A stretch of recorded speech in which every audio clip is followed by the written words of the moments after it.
Hello, hello, my dear friends, you've reached Elena's bar. The best place on the internet, the very best by far. She'll help improve your fitness, but there's also so much more. 'Cause here are just a few things that this channel has in store. There's bar and there's Pilates and there's belly dancing too. And many styles of yoga, so I'm sure there's one for you. Then watch her practice pianist string from right within her home. She's in such big condition, she'll outrun the metronome. Elena's Bar, Elena's Bar. They're the best place on the internet, the very best by far. It's not just the piano, but the ukulele too. The guitar and violin are even more that she can do. She does so many different things, it's hard not to lose track. I nearly didn't mention that she posts on her Substack. Elena's Bar, Elena's Bar. The best place on the internet, the very best by far. Yet controversial topics may be brought up for discussion, but try not to provoke her or she'll swear at you in Russian. And sometimes certain topics can make quite a big impression. So remember, you take part at your own risk and your discretion. Elena's Bar, Elena's Bar. The best place on the internet, the very best by far. You might even meet Anita if you're quite a loyal fan. She's got a fixed male cat, but she's so desperate for a man. We've really got it all, then you couldn't ask for more. So sit right back and watch Elena shave a 3 or 4. Elena's Bar, Elena's Bar. The best place on the internet, the very best by far.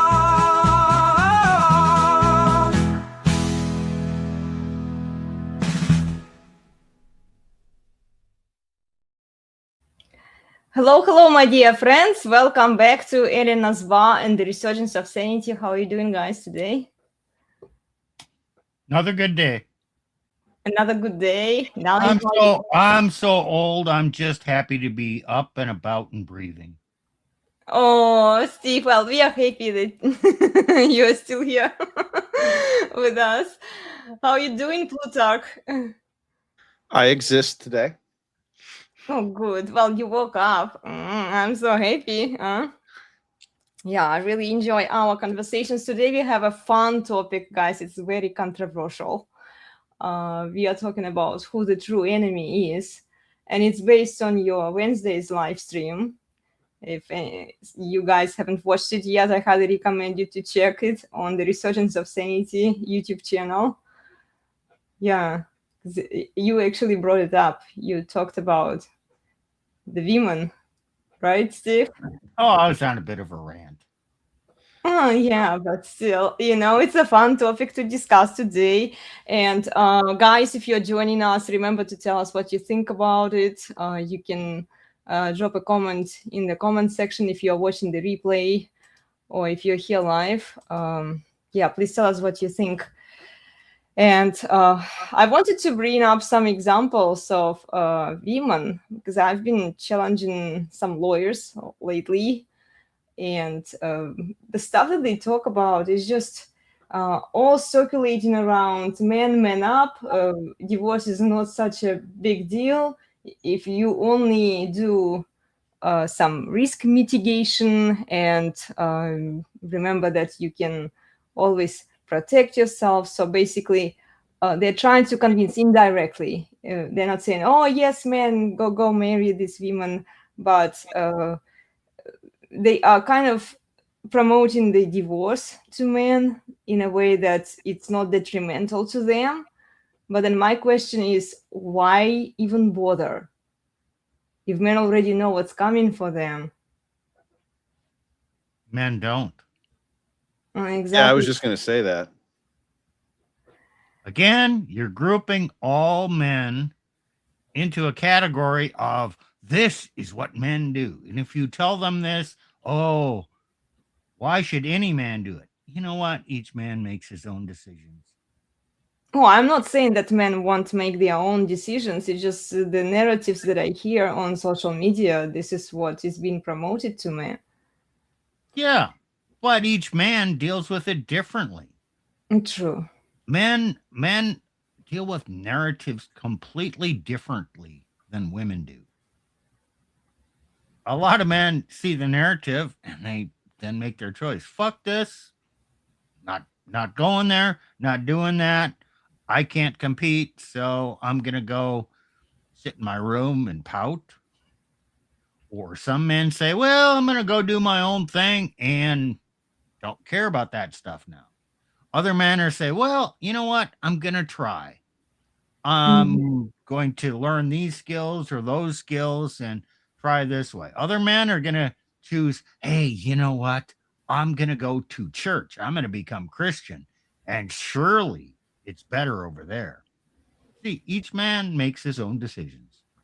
Yeah, and I also see men are promoting marriage to other men on Twitter in particular. There are some men who use the same female tactics. It's really annoying. They post the family pictures.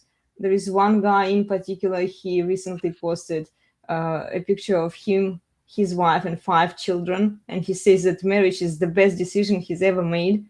And having kids in particular is the best decision that he's ever made. But he doesn't realize Probably. that he lives at the whims of his wife. So if she stays with him, yeah, marriage is a great deal. We don't know that. You can't make that assumption. We do know. Although- Hey, let's just take it at face value. It was the best decision he ever made. It's working out for him. It was the right decision. We don't know he's living at the whims of his wife. He might have a wife that listens to him. He might have a dominant masculine presence that actually leads. I mean, there's odds there. Odds are he doesn't. But I was just gonna say. possibly, it's possible that he does. So he actually might be telling the truth. And it was the best decision for him. Doesn't mean it's the best decision for other men. Yeah, Okay. true. Now, I want to build on what Steve said there, because Steve said 2 things. The odds are that he's getting walked on by the woman, and we know that. But okay, even if it was the best decision for him, that does not make it the best decision for other men or most men, right? Okay. Right. And you could even argue that on the basis of statistics and all the annoying stuff that no one pays attention to, that chances are he's going to end up getting destroyed later. And I would argue that chances are he's going to end up getting destroyed later. But here's the thing. Men don't say, "Oh," because he says, "Oh, well, it was the best decision I ever made." Whenever you hear that from anybody, man or woman, mentally insert "yet" or Yes. "today," right? That is the mistake that men are making. Mhm. They are not approaching this stuff with due caution. Okay? And the moment you say, "Oh, well, yet," or so far, that's when you start to get into what that's what the sort of tradcons are really fighting against. They don't want you to question the potential futures. Yeah. Yes. That's a good note, Tacticus. Yeah. Yeah, well, and these are the narratives that I see on Twitter in particular. Yeah, it's men worshiping women. There is another lady, she's getting really popular, getting a lot of traction. She's basically repeating the least objectionable truth, and then she agrees with data, she agrees with everything, right? And then men, like the red pill guys have been saying it for like decades, like for at least, like, I don't know, I've known you guys for at least a few years and you've been saying it. and now she's picking these things up, and then she's spreading the word, and then Yeah. men are like, "Oh yes, you Well, but finally that's- are so based." But that's you're acting like this is some new thing women do. This is women since. No, it's just what really is frustrating is that, like, if you paid attention to the red pill community, what the red pill guys have been saying, because basically what women do Yes. without even giving credit to the red pill guys, okay? Women give credit? I do. Yeah. Oh, okay. You're right. Why do you give credit? Well, because I'm married to a red pill guy. Yeah. Okay, married. There you go. Right. You are under the control of a man. Yeah, pretty much. But there's that factor. Also, the factor that Alana is well above the average intelligence of women. That doesn't mean she's a functioning adult, according to Plutarch. yeah. But okay, so you're talking about what's on Twitter. Okay. What is on Twitter? Comments, most of them are from dimwits and midwits. What do I mean by that? Wit does not equal intelligence. Wit is a measure above intelligence. So, in order to have wit, you have to have above 100. This is my own mental map. So a dimwit is, they got a little bit, up to, 100, up to maybe 110. So above average, but they're dimwits, but they're commenting and they're putting out what they think is right. And then, okay, that's the dimwits. The midwits go from 110 up to maybe 120. Those are the midwits. Okay, they got some level of intelligence above average. They see things a little bit better than others, but still, in order for someone to understand and really give decent advice, it's for people probably 125 and above who can really have the capability of understanding reality, women, how men react, how they react, how others react to them. It's a level of abstract thinking that is beyond the capacity of the vast majority of people. So when you say, like, Twitter is just, they're giving bad advice. Yes, it's the advice of the vast majority of population, like 90%. And they're never going to get it. You can't save them. You cannot educate a person into being smarter. True. But even like in the case of this lady, I don't think that she's stupid. I think that she's smart enough to realize and to pick on this Okay, truth, and first then we have to get the seams. And then No. I also see the guy say, well, if her audience is just women, don't listen to her. She gives horrible advice. And there is some truth to that, yes. But if your audience is men who are worshiping and simping for her for repeating the basic truth without coming up with any solution, without even wanting to change the laws, they all talk. Like what women do is talk, but what women do and what women say are two different things. So look, we have been discussing this offline, and you have been not liking it. You cannot save the men. Yes. You will not save and you certainly won't save the women. Oh yeah, I'm not that worried about saving women. They don't help themselves, but you cannot save the men. It's not your job, not your place. It's not even possible. I was going to say that. It's not even possible. True. Yeah, and guys, she's been struggling with this for years. She desperately wants to believe that you can talk men into saving themselves.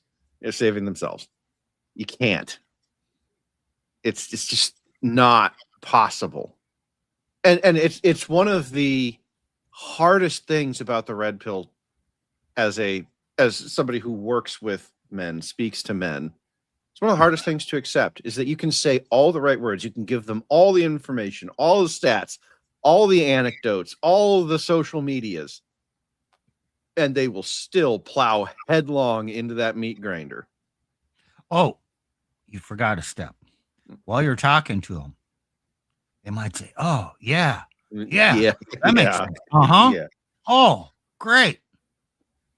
Once they walk through any doorway, it's like it wipes out all that, everything they learned. Yeah. And they go do whatever they were, they go back to their old life, their old mistakes, their old being a dumb shit, whatever it is. It's just like gone. That reset to factory settings. Yes. Oh my gosh. You have to, and it's one of the things that is kind of depressing about being in this space. You have to accept that you ain't even going to save a small number of them. You get to save the tiny fraction that can hear what you have to say, apply what you have to say, apply it rigorously, because I'll tell you what, tits and ass is a powerful drug. True. And women know it. Why do you think they do what they do on social media? It works.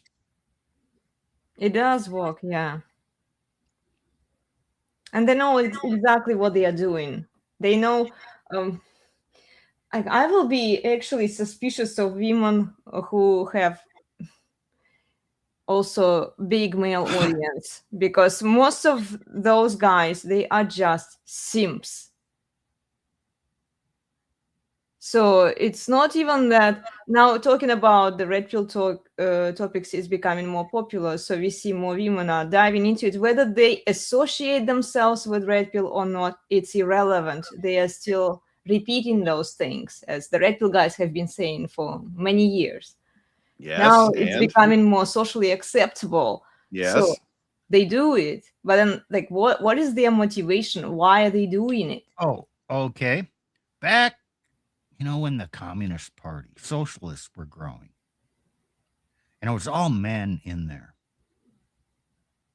Who came in and started spouting socialist points and getting notoriety and cozying up to the men and getting attention from the socialist men? Uh-huh. Okay, it's a red pill. Who the hell cares? It's the thing. Women always gravitate towards whatever the thing is that men are doing. Yeah. Women always want to enter the male space. Oh, they do. Yeah. This has been going on since before there was history.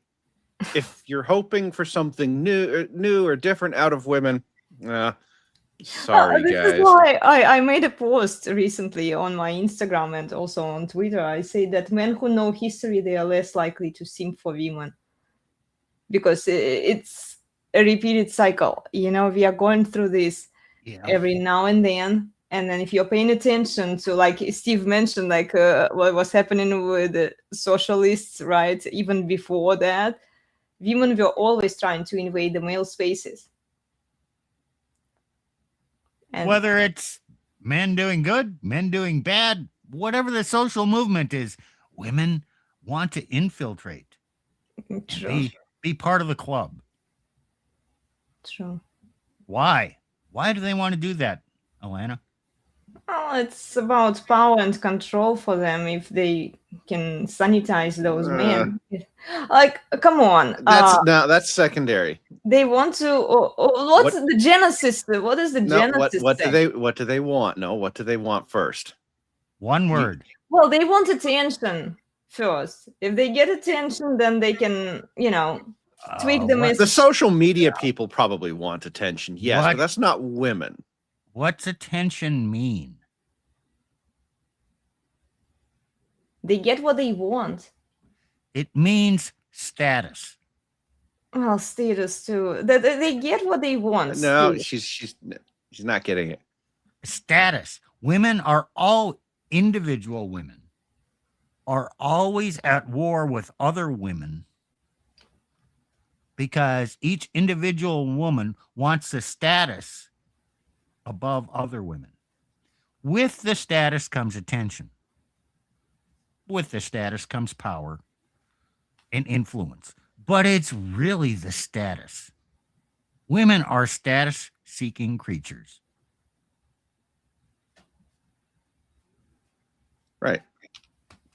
Well, and with status comes everything, including your resources. The higher status you are as a woman, the higher status man who might pay attention to you, the more resources you'll have.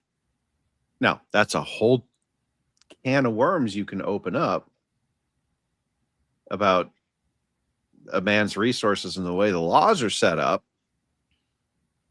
But she's not thinking about that consciously.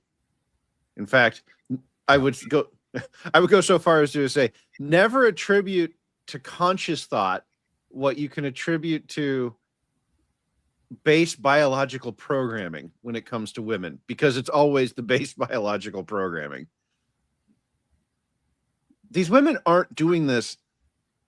They are not sitting down in front of their keyboards thinking to themselves, okay, what do I need to do to get attention, resources, status, whatever it is today?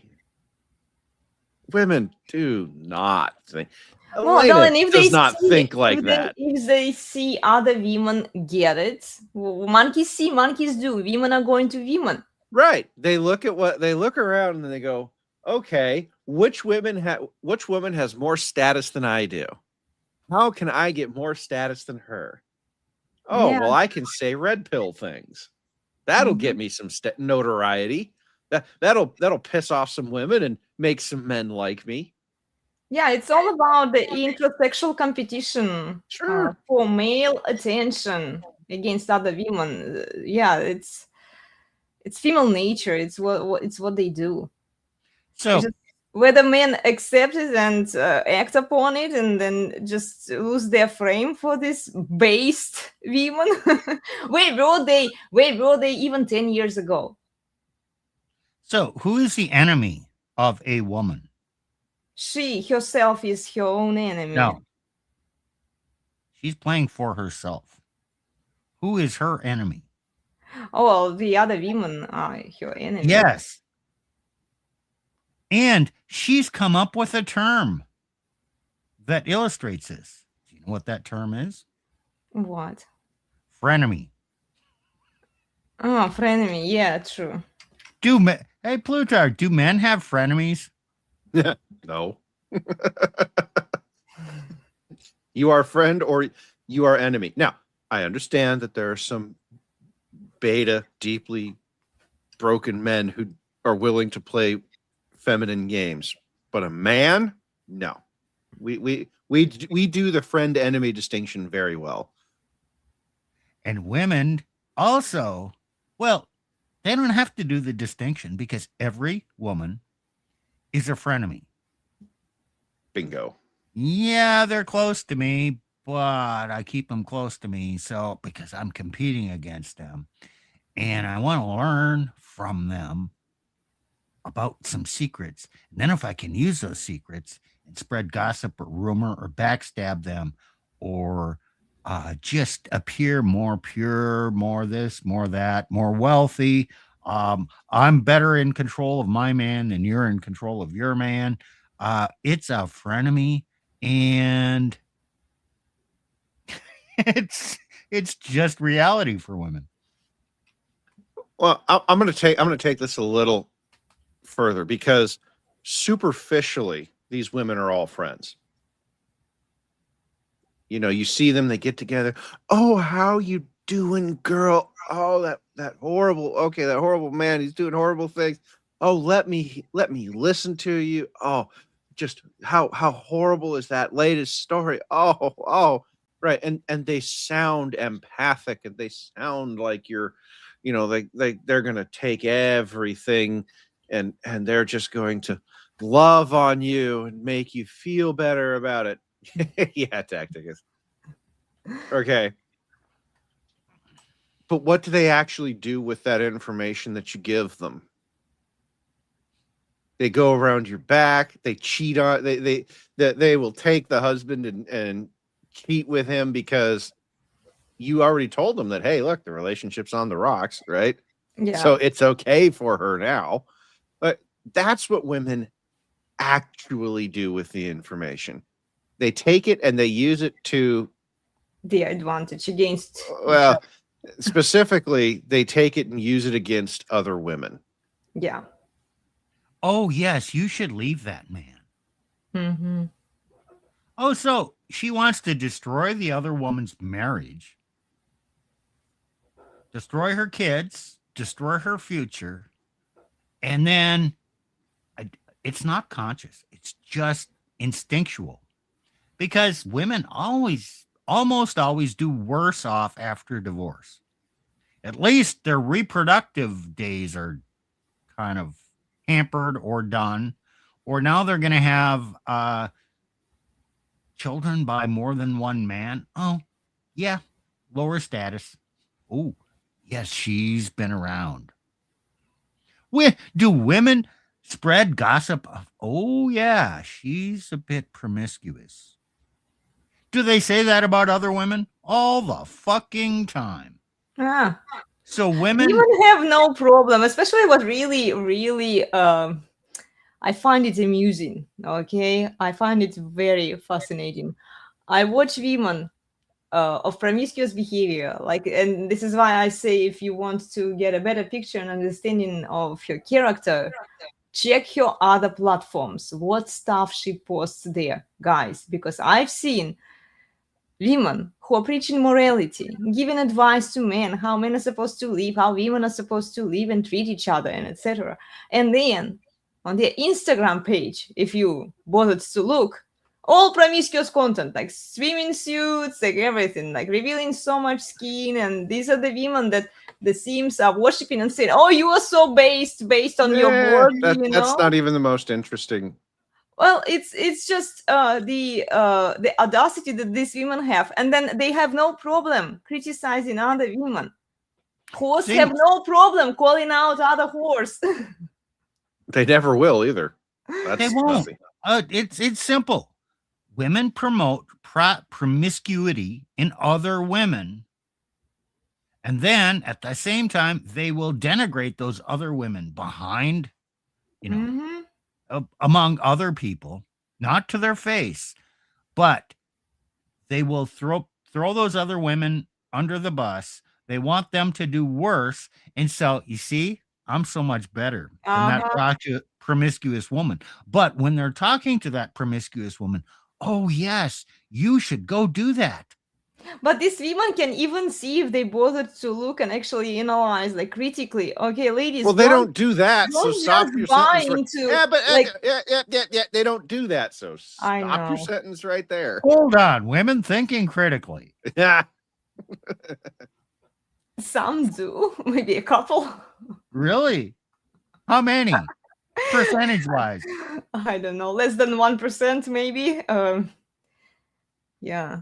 I would argue that when it comes to, because we're dealing with relationships here, when it comes to relationships, not a single freaking one of them does. No, seriously. Because the base programming is status. Yeah. That's it.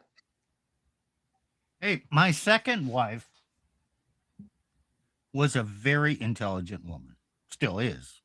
Wherever she is. I don't know where she is now. But the minute sex went down, then there was just low-level lack of respect. Then it became contempt. Then it became rebellion. And then at that point, any basic intelligence that she had was meaningless. In other words, she acted like a average woman. Her intelligence made no difference at that point.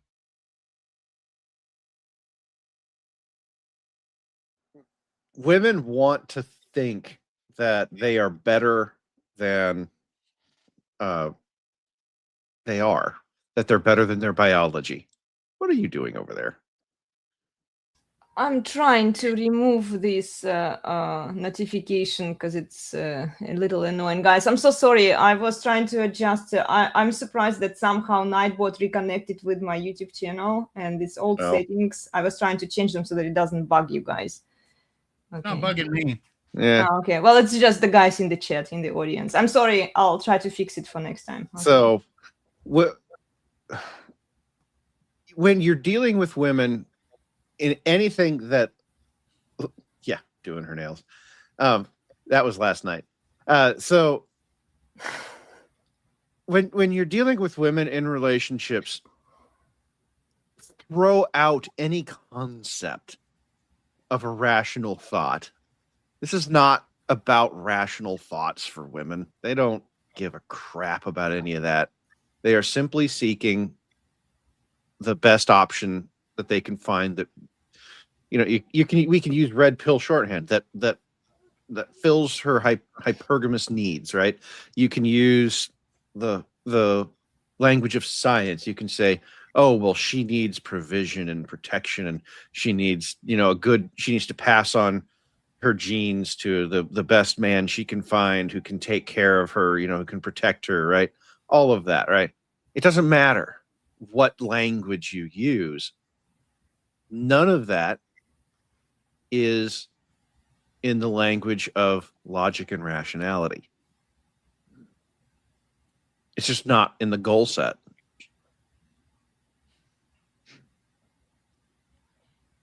Plutarch, how many frustrated men try and teach their woman, their wives, logic and reason? Oh God. And here, let me explain it to you.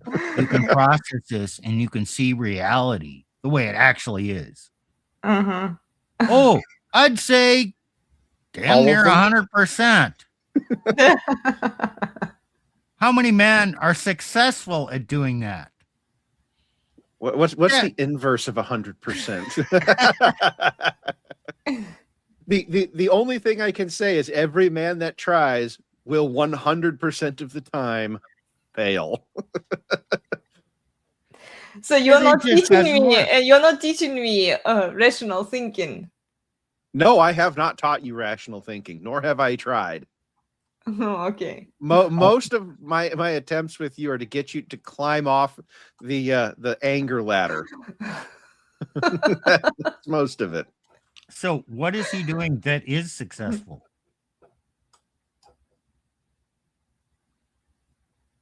Can she answer this? Is she even aware? I don't even know. Okay, I'll tell you. He's imposing boundaries. Well, yeah, that. And the boundaries modify your behavior. Yeah. Once your behavior is modified, then you come up with a post hoc rationalization and understanding of why that's right and why you always knew that and what reality is. So he doesn't teach you that first. That is an outcome of your behavior and the boundaries in your rationalization. Elena's very, very good at post hoc rationalization, like most women. The rationalization hamster, it is a very real thing for women, guys. It's it lives inside their heads, and it is always working. Mm-hmm. It just is. Sorry, guys. It just is. That's the way the world works.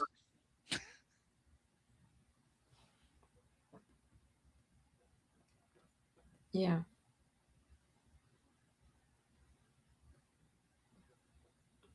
Okay, Steve. All this is true. So why are women the enemy? You said this on Wednesday. Okay, what's been going on in the world? Well, historically, it was a patriarchal world. civilization was built on patriarchy. Men were in charge. Women used their influence to get what they wanted and always have. But they were kept out of certain spheres. And then, oh, women want to do this, and men have not been harsh with women. Okay, there are examples, yes, but as a general rule, men are not harsh. If they love a woman, their wife, they're not going to be harsh. And I'm talking like 80-90% of men are just going to be men and go do their jobs and support their family and support their wife, whatever. But there was some constraint to keep women in their place in society function, and children were born and marriages happened and all that stuff. Well, we gave women too much. We gave in to women, and then women gained some level of power. We need to take that power back. So men, through men's weakness, not realizing that women were the enemy, we gave up our power to women. And now they're actually exhibiting the fact that they're an enemy, and they're passing laws of further restriction on men, further laws of men, on control of men. And hey, is this anything new? Hell no. It was there in Genesis chapter 3. Her desire shall be for her husband, basically to control her husband, and he shall rule over her. Well, they are even talking about social media. I've seen a couple of posts by various people saying that soon in the schools they will be taught against misogyny. That's in the UK, yes. Yes, it's already happening in the UK. So who's promoting that? Women. Yeah. And men are going to rebel against this. It's going to be a dismal failure. Well, but to the point, the woman is the enemy of the man, and one of the things that your enemy will do is try and indoctrinate your children against the parents, or in this case, against the men. Sure. Okay. I have fought battles before and will fight battles against Chinese propaganda, Russian propaganda, et cetera, right? And I've talked about that. We've even done streams on that. Okay. Why do I fight that? Well, because they have decided, the Chinese, that they are my enemy. So as a man, I have to treat them as such. Okay. So if a woman says, I am going to pass a law to take your children, force them into a school where I will indoctrinate them to hate you, then you have declared yourself my enemy. Yeah. Okay. So are women the enemy? Yes. Yes. And that's how they do it. So, as a Christian man, do you hate your enemy?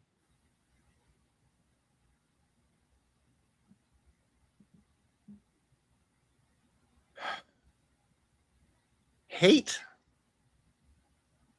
isn't all that useful. So what did Jesus say? Love your enemies. Mm-hmm. Okay, can I love a woman? Sure. Can I love women in general? Sure, not a problem. Are they still my enemy? Yes. Does that mean, can I have desire for a woman while she's my enemy? Oh, sure. You know? I mean, I can do this. Women do this kind of stuff all the time. They spread their legs for men that they are really trying to subvert. So why can't a man compartmentalize these things? Can I love a woman and yet not fully trust a woman and not give her my full respect? Well, yeah, if you stop and think about it, yeah. What are women crying for? Oh, Men should respect women. You should respect all women. What the hell is that? Okay, Ephesians 5 calls for a woman to respect her man and man to love the woman. But now Well, they're now turning it it's around reversed. and a woman is Mhm. saying a man should respect all women. Therefore, twist it back the other way. Should a woman then love all men? And Yeah. that's absurd. Well, but this is essentially what they are promoting. And look, if a woman loves, what is love for women, right? Spreading their legs left and right, promiscuity. And then, okay, they vote for immigration. You guys touched up on it a few times, I think, in your live streams. Who is voting for immigration? It's women. And then men are coming in, right? Men have sex with these local women, and women are griping about how they've been raped, you know, and how awful these men are. But at the same time, like, they are voting for this stuff. They are inviting these guys in, you know. Yes, because women don't think logically, rationally. That just goes back to women vote for things that feel good. It feels good to take care of little children. Okay. It feels good to feel like you are doing something to help people who have less than you, to bring them up and make them into better little humans. Okay. So they vote that way. They don't connect that with the fact that these better little humans start graping them. They don't. They're not connected in the why? Because females lack rationality. Is it? Well, and So- then they try to bring the little humans in. Okay, so they bring the children in, then children grow up and start raping their daughters. You know, women have no concern about the future of their daughters, even. No. That's what, broadly speaking, not true.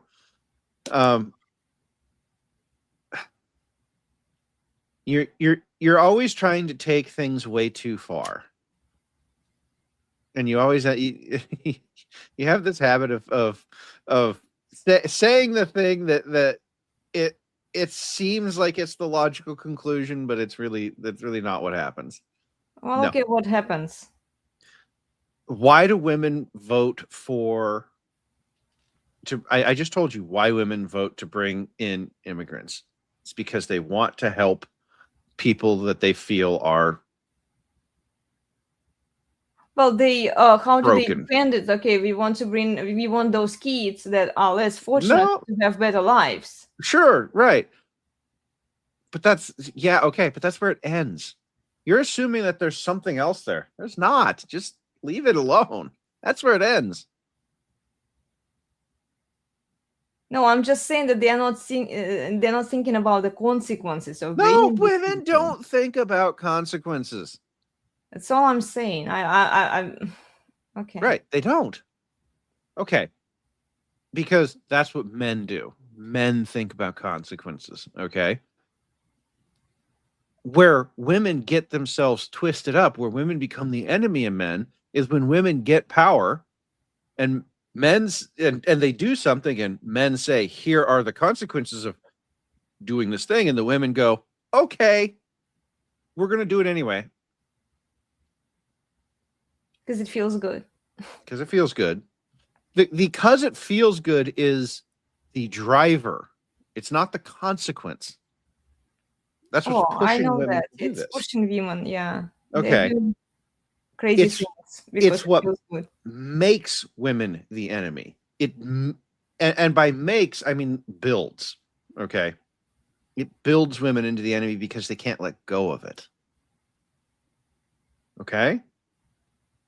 So women are the enemy not because they choose to be the enemy, but because their nature makes them opposed to male control, male leadership, male logic. Rational thinking, yeah.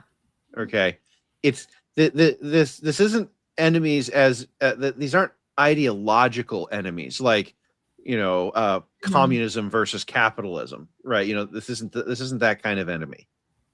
And so go ahead, Steve. It's enemy means women are your opponent. They're opposite. You're supposed to have a hierarchy over them. So when they want to rebel against a hierarchy, they're an opponent to you achieving the natural order. Okay, Yeah. enemy might be a bit strong, maybe opponent. But, that's what we're discussing here today. Well, Steve, enemy sure grabs headlines and clicks, right? Yeah, it does. Well, and here's the thing. It's not a wrong word. I can agree that it's a strong word, but it's not a wrong word. They are opposed to you, and they're also working against you. And that is what an enemy does. And when they get power, they actually want to destroy a man's life. Yes. Yeah. At that point, damn right they're an enemy. And so even before that happens, they're a potential enemy. And if you don't assert a proper hierarchy over them and leave them to their own devices, they will become feral and they will attack. It's a probabilistic thing, not a certainty, but it's human nature. And we have so damn many examples. Most women who are not properly ruled will rebel and will bite the hand that feeds them.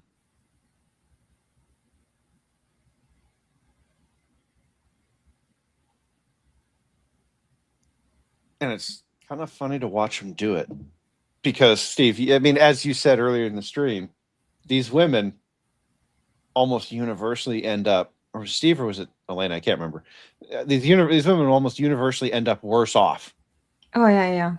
Well, when they divorce the men that they got married to and destroy their own families, they usually do end up worse off. And here's the thing. They love to point to examples of women who didn't end up worse Anecdotal off. Evidence. Of course, because women are not rational creatures. They love to point to anecdotal evidence of, see, that woman ended up better off for doing it. Hey, Tacticus, actually, yes. I like this comment. And I want to put this up here. Tacticus says, I am only now realizing the incredible task to lead your enemy and not get destroyed. Brother, welcome to the reality and the truth. Like, that is the truth of what men have to do. Well, especially given the power, so much power to women, because you have to be very careful. It's superficial. It's fake power. And you have to see through the facade. And you have to realize, holy shit, I do actually have to lead her to not get destroyed. Yes, she's always my enemy. I still can love her. If I don't properly lead, oh damn, I'm kind of fucked. And society is going to tell me, just line up, just do it. Women are going to always be manipulating to get what they want. And then she's going to leave. Well, if he kind of fails or, deck stacked against him, whatever. If a divorce happens, then she claims victim status. And then all the other women who are competing with her say, oh, you did the right thing, even though they're secretly chuckling that I'm glad I'm not you. And then who else comes in? All the fucking simps saying, oh, yes, you are a victim of a bad man. Yeah. So So she doesn't take the consequences. She's not Mhm. accountable, and no one holds her accountable. Mhm. But it's to her own destruction. Yeah. It happens all the time, and yet we cheer the process. Yeah. Well, I recently saw a couple of videos where women got divorced. Actually, their husbands filed for divorce after 10 years of living together, having a few kids. And there, instead of figuring it out with your husband, what does she do? She posts it on public display for everyone else to see, to praise her, how awesome she is, to give her that veneration and admiration that she's looking for. And a bunch of ladies told her that, well, he will be liable for alimony and child support. You know, it's bad for him. He's a horrible man, awful man, but here we are, you know. At least you can get the alimony and child support. Hire a good lawyer, they told her, you know. And Yes. because it was Make such a him pay. sudden Make him decision. suffer. Destroy Yes, the make man. him destroy him. Yes. And this is the kind of messages that she gets. And then also the Sims, oh, he's not even worthy of you. Oh, poor you. He's a horrible man. Instead of, I did leave her a comment. I did tell her, like, look, men just don't throw divorce papers on women usually. You know, there must be a reason for that. But what of all of those messages that are guessing her up? Like, do you think she will pay attention to my single message there? No. Where I told her, like, course not. you might have done something wrong there. You might have drawn him to that conclusion to throw divorce papers. Which is on you. why it's important. It's important to ignore all of that. It Yeah. doesn't matter. They're not going to do a damn They're thing. not. And you just have to accept that. Yeah. Which is very hard for her because she loves nothing more than to doom scroll before going to bed. Well, I do that. Well, I kind of. Yeah, you doom scroll. I put a limit of how many. No, you don't. What I watch. No. I try to, you know, but sometimes it's hard. Like, you open an app and then suddenly this video shows up in front of you, and then you watch it, and then, like, oh my gosh, you know, like, what are you doing there? And then, yeah, she's definitely going to ignore my message because there are tons of messages that are guessing her up, that are telling her, like, you just deserve this princess lifestyle. You take your husband to the cleaners. He's such a horrible, awful man. Yeah, okay. There's tons of that out there. Always So will be. Plutarch, do you think sir. Elena will ever learn that she can't save the world? No. Saving the world is wired into female DNA. Seriously. Why do women vote to import the third world? So that they can save them. Yeah. That's why they do it. Well, Oh. at least I'm not pro immigration. I'm at least Well, okay, okay, saving no. men, as many men as we can. Your political views are derivative of mine. True. Yeah. Well, at least I'm directed at helping men to some extent. But even then, like, I do refer men to watch your stuff because Elena I honestly exists think on this. men should not. Elena listen to exists you. on this platform saying what she says because I exist in the background. That's it. Yeah, that's true. Without the guy behind her, she's not doing this. She's just another girl out there looking for status. If she's even aware this space exists at all. Oh, they are aware. No, I'm talking about Not you aware. specifically. Oh, like male space, you mean? Yeah. You probably wouldn't even be aware of this space at all. You'd probably just be out there looking for another high status guy, just like you were when we met. I think Elena would discover this red pill side if she was single. And I think she would be here doing what she's doing if she was unattached, to gain attention and subconsciously to find a man. Because Elena, you got to admit, she does gravitate towards dominant men. That's true. So for a woman of her type, for lack of a better word, yes, they're going to come in. Where are the dominant men? Oh, here's one. Where does he post? Oh, he does this red pill stuff and he talks about this stuff. And yeah, he criticizes women. Ooh, I'm interested. So they get involved and they come in. Ooh, there's a lot of strident, bossy, dominant men here. I kind of like it here. Maybe Well, I except can for find one of guys, you these. don't forget, I wasn't on social media when I met my I'm husband. not saying I that. deleted, I'm not accusing you. I'm you know, just saying if you were, I you're the probably type of wouldn't women even find out. you would gravitate towards Yeah. this location Take the compliment. generally. Mhm. I'm not saying you would find it, but in general, yeah, you're the type of woman, even if you weren't married, you'd be here. You wouldn't be acting quite as honorably if you were unattached. I'll say that. Yeah. Well, women don't. Okay. They don't. It takes a man who can put boundaries on the woman for her to be able to do what she does. Okay.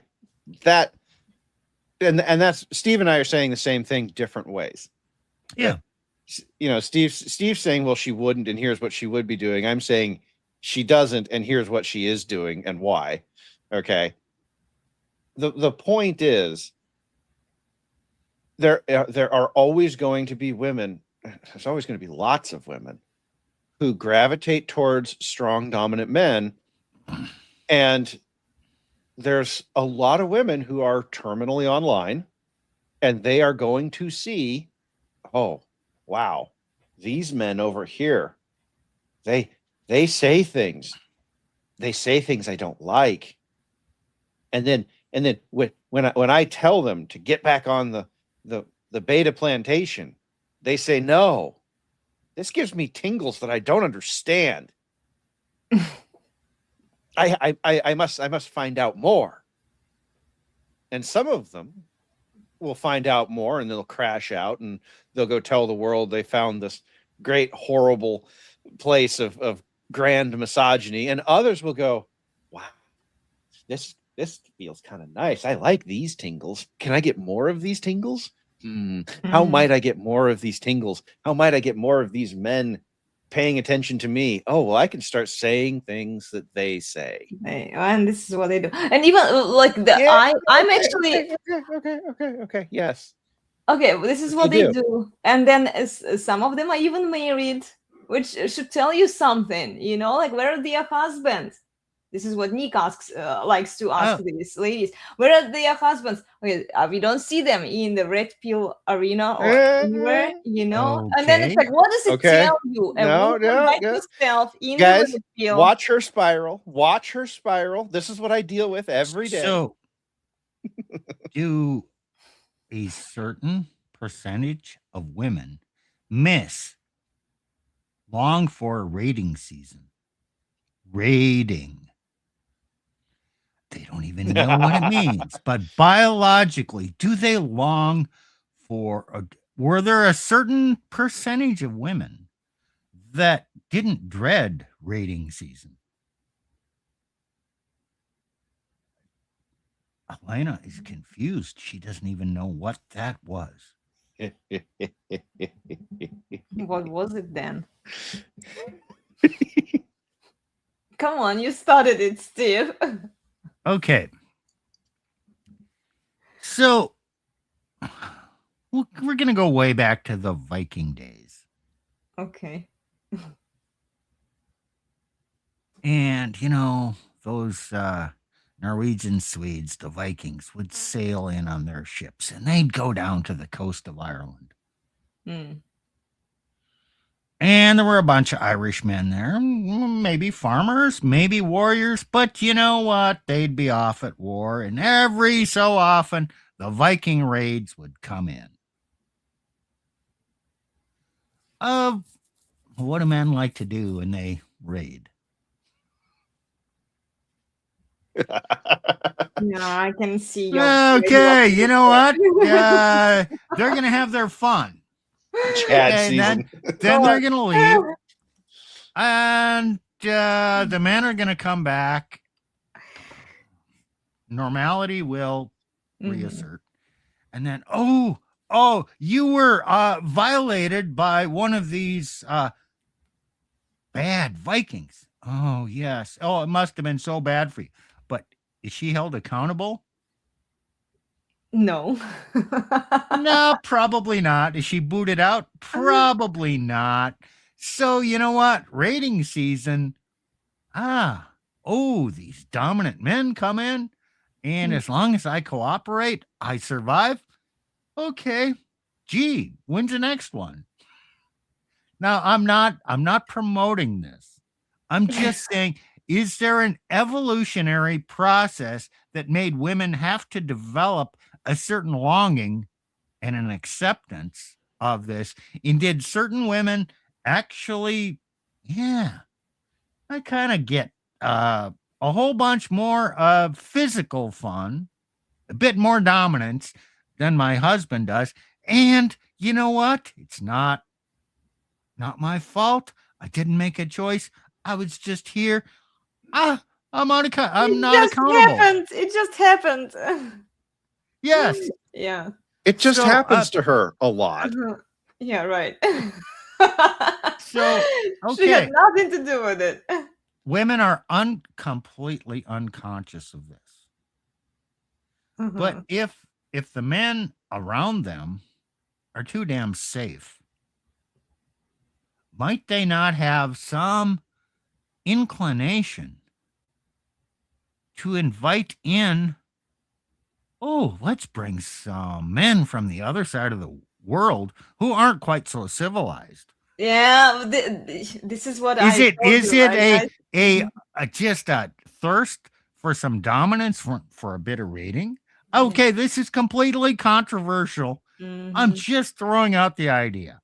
So, Well, what do you have to say about this, Plutarch? Okay. Well, Steve, I've had this idea for a very long time, since back when I started reading Red Pill content, even. The reason that the lefty women, and these are women who, they're the ones passing all the grape laws and the anti-harassment laws, right? They're the ones who are making all these laws about men. But they always seem to really, really, really want to side with Muslim populations in debates. They want to bring Muslims in.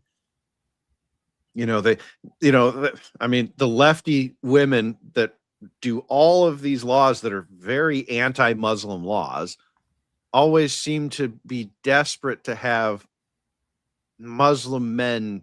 They want to support Muslim causes. Gaza versus Israel is one, right? And there does seem to be some sort of base desire to be dominated by these men. Primal desire. Yeah. Well, and when they live in a very safe, civilized space, the men that they live with are boring. They don't bring any excitement. They don't they don't objectify these women enough. They treat them nice, with respect, like women say they want to be treated. But then women get bored, and boring is no fun. So one feeling secure in her thought, emotion, desire. Security means something different than what men think it means and what women say it means.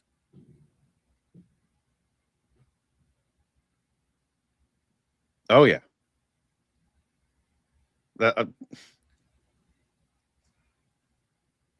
Security to a woman means I have Chud with big stick who beats other men, and as long as he beats all the other men with stick and all other men go away, I have best Chud. Oh, bigger man beat my Chud. Well, he is now bigger man with bigger stick, and I will, and he is now better man. Women's royalties are flexible, right? As long as there is a winner. Flexible is putting too much limitation on their loyalties. Yeah, I know. Let's be honest. Her attraction for that man is what it is. Does she long for gentle sex with that man? Or something more aggressive? It ain't the gentle stuff. She wants to be claimed and dominated. Yeah. And actually used by that dominant man, which, gee, he chose me. I have status. The dominant man chose me. I must be something special.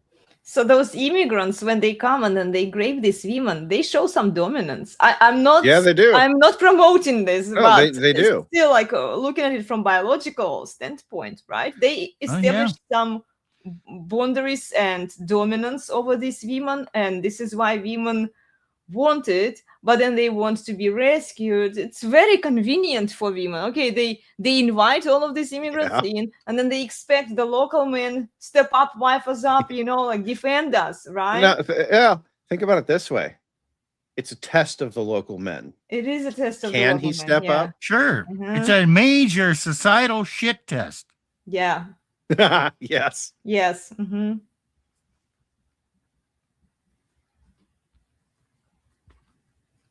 Can you set boundaries? Can you send this man away, or can you establish your dominance? Can you beat this man in physical combat?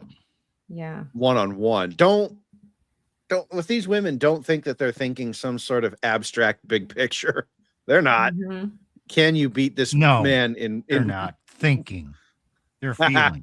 Yeah. Right.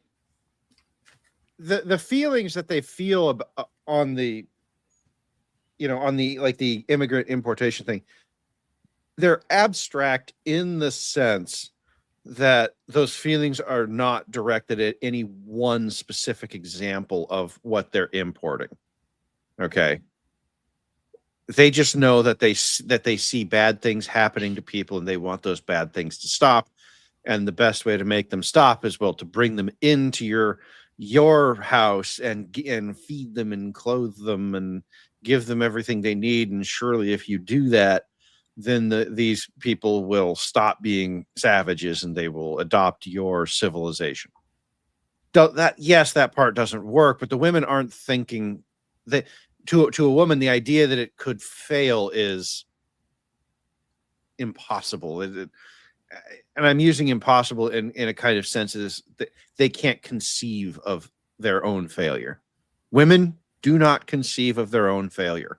Why do you think they go out, get run through, and then they tell them, oh, well, but there'll be a man, now I go get my safety, my safe guy. Now I go get my beta second provider. virginity manifest. No. This is they're not conceiving of a condition where they can fail. This is why on all these podcasts, whatever, Fresh and Fit, etc., they get all these women that come on and they list their things, and the guys plug it into the female delusion calculator, and it spits out, yeah, that's 0.1% of the guys out there in the world, and they go, aha, there is a chance. That is a failure to conceive. That is a failure on their part to conceive the concept that failure is possible. Women cannot do that. The women cannot assess or understand probabilities. Elena cannot understand probabilities. It's black and white. It's either possible or it's not possible. No, I can do probabilities sometimes. In practice, I want to tell men what they should do and not realizing that 90% of men are incapable of doing that. Well, I realize that 90% of men are incapable of doing anything about what we are talking about. And yet, It gets you frustrates upset. me. It frustrates me, yes, but there is not much I can do. The fact that the math doesn't change, the percentage, the probabilities don't change just because I don't like them. sure. And your feelings still get really frustrated when it's going this way because I can't save these 90% of men. Yeah. And they don't get it. Yes. And you still get frustrated with that instead of saying, it is what it is. And guys, the frustration, whatever you see leak out on the Twitter and the Instagram comments, I swear is a minor fraction of what I have to put up with on the day-to-day basis. Oh, poor Plutarch. Oh. No, it's true. it's because that is woman's default nature. That's factory settings. They really don't have any other way of operating. And so at lunch every day, I have to hear about the latest controversy on the internet, and every single time, calm her down. You have to pet them appropriately, just like a little dog or a cat. You calm them down. No, stop. No, that's not going to happen. No, they're always going to be this way. No, you'll never be able to convince these men to stop simping. No, you'll never be able to convince these women to change the law. No. And I have a very calm voice for this. It's a big, scary world out there. But you're here with me. You're safe, and I love you. And you know what? I'm going to impose my boundaries. And you know what? You can go out and you can see the world, but you don't have to experience it. Because I'm here. You're safe here. Yeah, I don't know if you say those words, but it's kind of the sentiment that you're talking about. Yeah, I don't use those words exactly, but that is the general direction that I go. Yes. It's just no. It's okay. Your world isn't going to end. The rest of the world might. Although I say this quite frequently, both on our shows and to her. No, I actually don't think the world's going to end. I think the world's going to change quite a bit, but I don't think it's going to end. I agree with that. Mm-hmm. So to touch back on our topic today, yes, women are the enemy. We don't need to hate them. We have to realize that their plan, their actions, behavior is subversive to what men want to do. And if you leave women unchecked, it's going to be a bad outcome. So, they are our enemy, but I don't hate women. Mm-hmm. Women make life fun for men.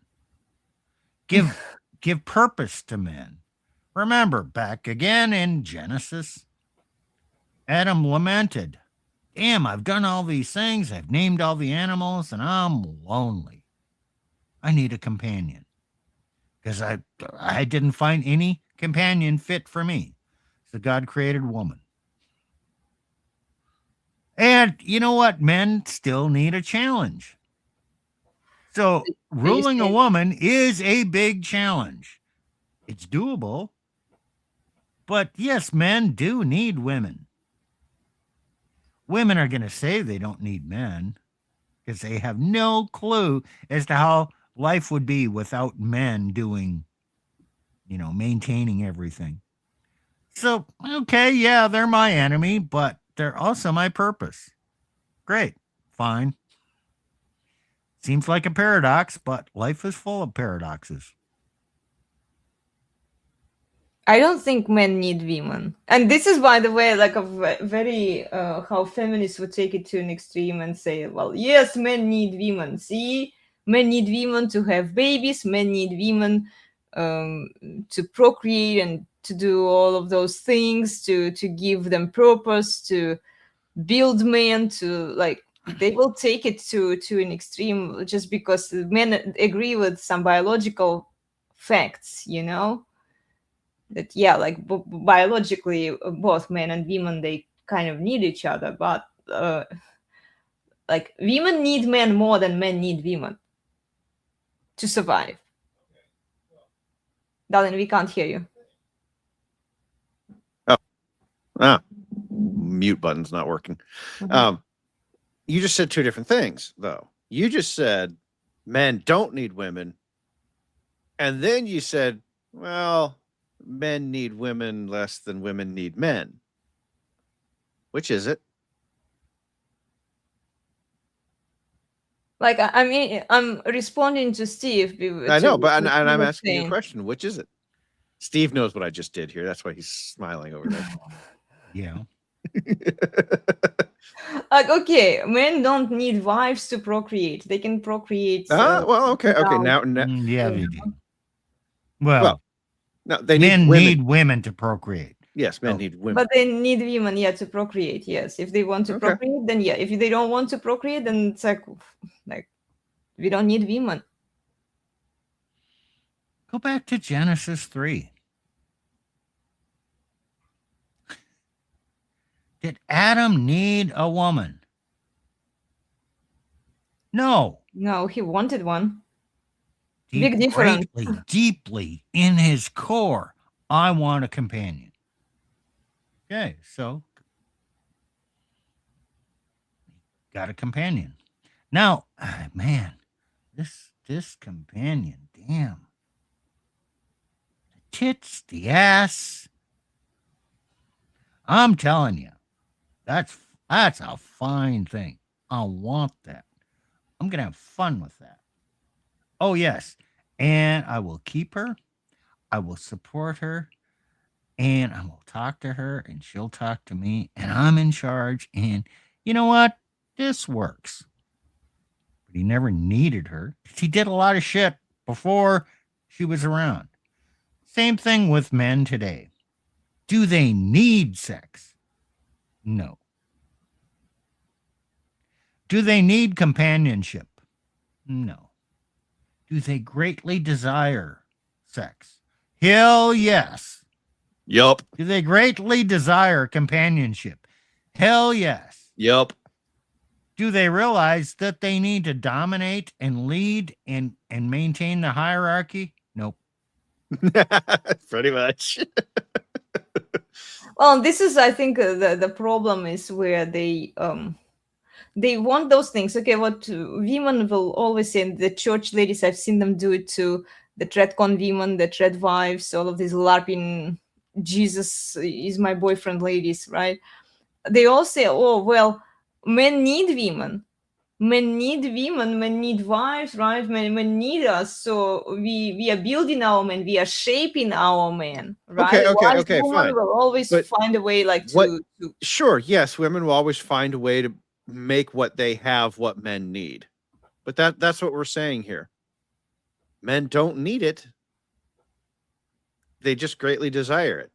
yeah. And the women, the tradcons, the whoever is pushing this narrative, doesn't really matter. They are trying to make necessity. They're trying to make. Actually, I'm going to flip this on its head. They're trying to make a virtue a necessity. Mm-hmm. You've probably heard people in the red pill say, you know, women make their necessity a virtue. Yeah. Okay. Well, they're trying to make a virtue, you know, good, stable relationships, good, stable sex lives, good, stable families into a necessity. And what we're saying is that it is not a necessity for life. Men don't need sex to live. Men don't. We need food, water, shelter, Yeah. and a fire if you can get it. You know, heat if you can get it, right? And men will figure it out from there. We built civilization on the backs of those 4 things. Okay.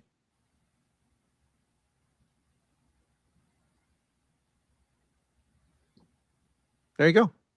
That's what men need. If and so yeah, when you hear the women running around saying, "Oh, well, men or the women or the tradcon, feminized men, in other words, when you hear them running around saying, "Oh, well, men need sex." Need is a strong word. Oh, but it's the same as women give men purpose. No, his purpose is his mission. A woman can't be his purpose. The moment she becomes his purpose, he lost his frame. She lost all respect for him. Sure. Yes, that's true. Yeah, okay. Because the tradcons will also say that women give men purpose. Family gives men purpose. Yeah, but like Hey. he can't have a family without a woman, can he? Yeah, you can't. Well, without a woman. Yeah, well, yeah, True. you do. You have a family without a woman in Well, your life. brotherhood. Yeah. No, I mean, you have a family. You have brothers and sisters and mothers and fathers and cousins and all that. So these the women Alana was talking about are confusing the catalyst with the cause.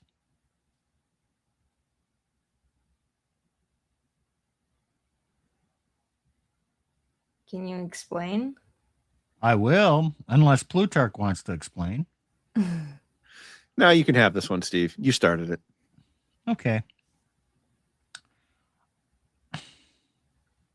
Men are lonely without a woman. The woman comes into his life. Oh, great. Fun. She's the catalyst. And now the man goes on and he does stuff in the outside world. It provides a sense of motivation. It's not his purpose, but it's a catalyst that allows him to go out and do his purpose. Now he has a reason to do his purpose, to be a steward of the wealth he has, to leave a legacy. It's just a catalyst. It's not the cause that made him do that. It's a chemical term. You put 2 components together, nothing happens. Then you put in another chemical substance, that's the catalyst, and all of a sudden things happen. So Was a it woman is substance a 1 that Mhm. was the cause? Okay, you can have substance 2, the man, and the catalyst without substance 1, and nothing's going to happen. Then you put in substance 1, then it happens. Okay, cause and catalyst are 2 different things.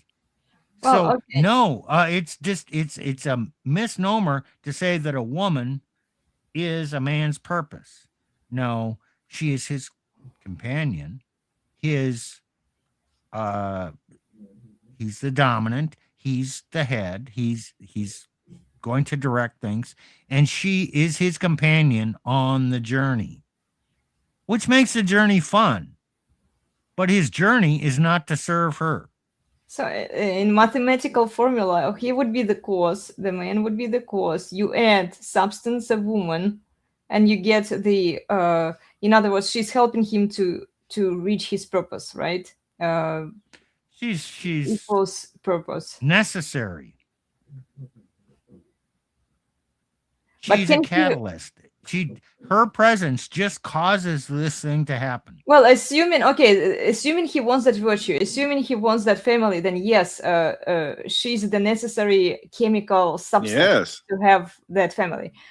If he doesn't want the family, because let's be honest here, the laws are not on men's favor, and a lot of men choose Right. to opt out Who from. the hell cares? Then, like, why would he need her? What the hell do laws have to do with this?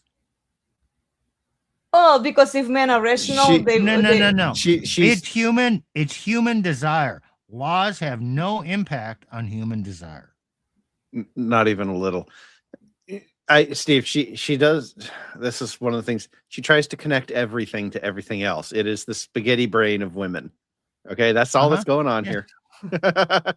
Okay, there's all kinds of holes in what I said, right? Sure. Doesn't apply here, doesn't apply there. Yeah. It's just a simple concept, not an all-encompassing concept. Elena is looking for the grand unified theory of everything. And she has been perpetually frustrated that she cannot find it. Those of us who study science look at it and we shrug and we go, yeah, because there is no such thing. Next question. No, okay, my logic makes sense, guys. Watch this. Okay.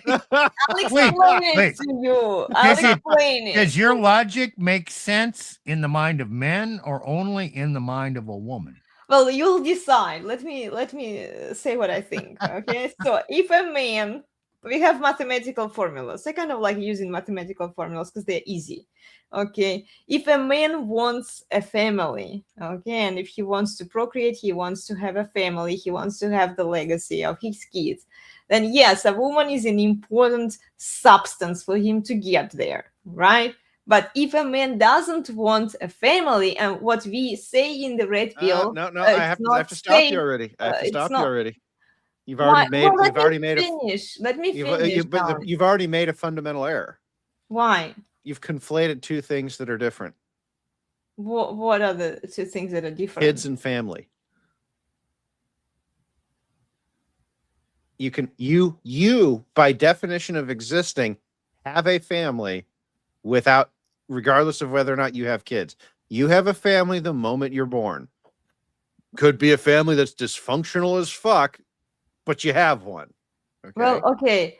But then he doesn't need a woman. Then how important is she for him to reach that virtue, the family? How is she important? If he can raise perfectly fine kids without her. No, I'm not talking. Why does he need her? What did I say? You have a family the moment you are born.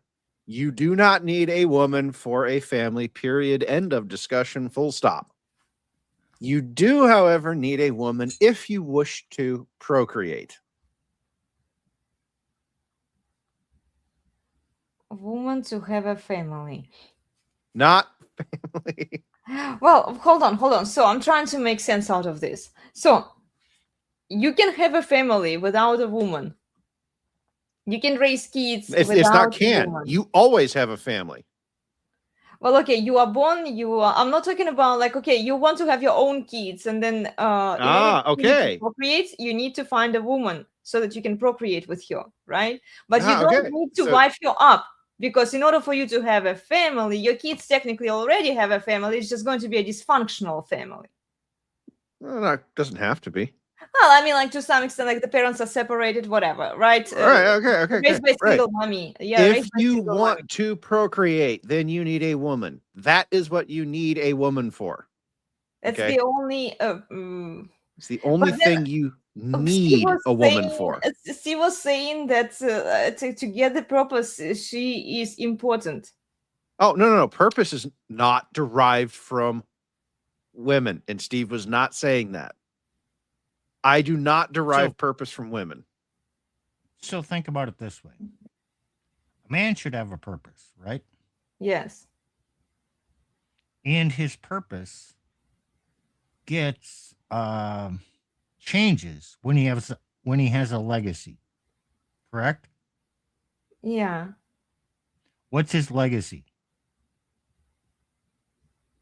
His children, I mean. Yes. And now I have a legacy and I have a purpose. My purpose is, to further my legacy, but to leave something for my legacy, to train my legacy, to go out and conquer the world, because, hey, I got somebody to leave it to. When I die, I have a legacy, and my purpose then continues. So, without a legacy, you know what?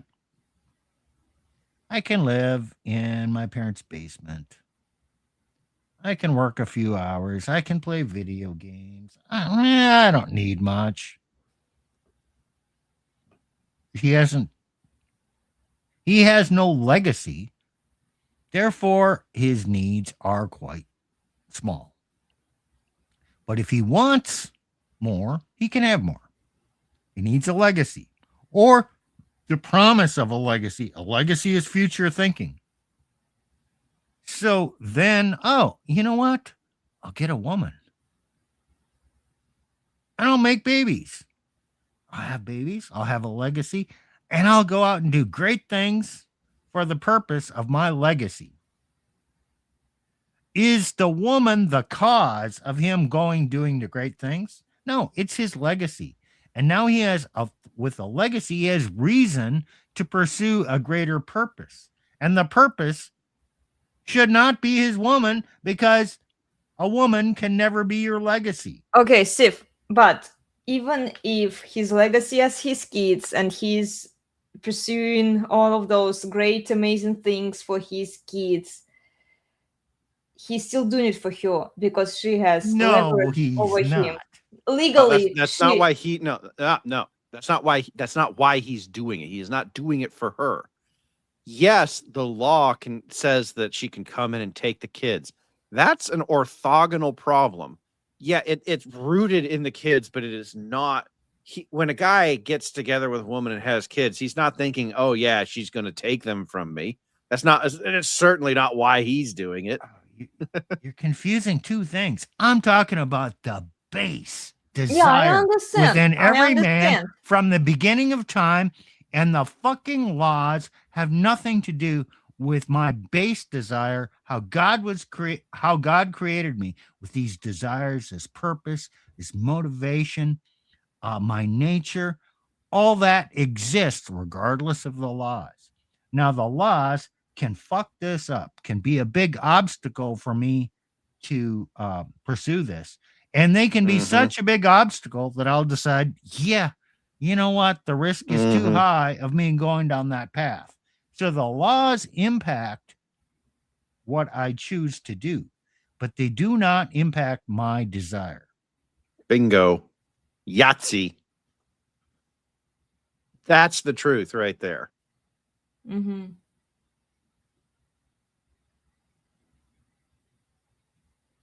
Yeah, and it's sad. So a rational man will look around at the laws and go, you know what? It ain't worth it. Mm-hmm. Or if you're a smart man, you look at the laws and you say, okay, the most common and achievable path for men to have a legacy was children. Okay, that is absolutely true. But the laws make it today such that it is not worth it to try that path for legacy. So a lot of men crash out, and they do as Steve says. They go play video games in the basement. Okay, and well, they don't need much. As far as you know. Right. Well, no. Don't need much stems from the fact that if you're not actively pursuing a legacy, you don't need much to exist. Humans don't. I mean, we require some energy, food, etc., but we're not talking about a lot. Okay. Yeah. Only if you're pursuing a legacy do you need more. Do you need a woman or not to pursue the kind of legacy you're looking for? Do you need children or not to pursue the kind of legacy you're looking for?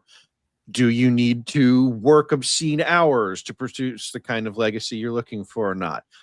None of those questions matter if you've decided that you're just going to sit and play video games. Okay. It's only when you want to achieve more in life. And look, guys, yes, trying to achieve more in life is a pretty damn good way to get access to better women, because women want men who are looking to be more than just bumps on a log who exist somewhere. Okay. Like, you know, that's sorry, guys. You're just not going to find a woman who just wants to sit there and be a bump on a log with you. Okay. So what the argument that you can say is that the laws have pushed men to seek legacy elsewhere.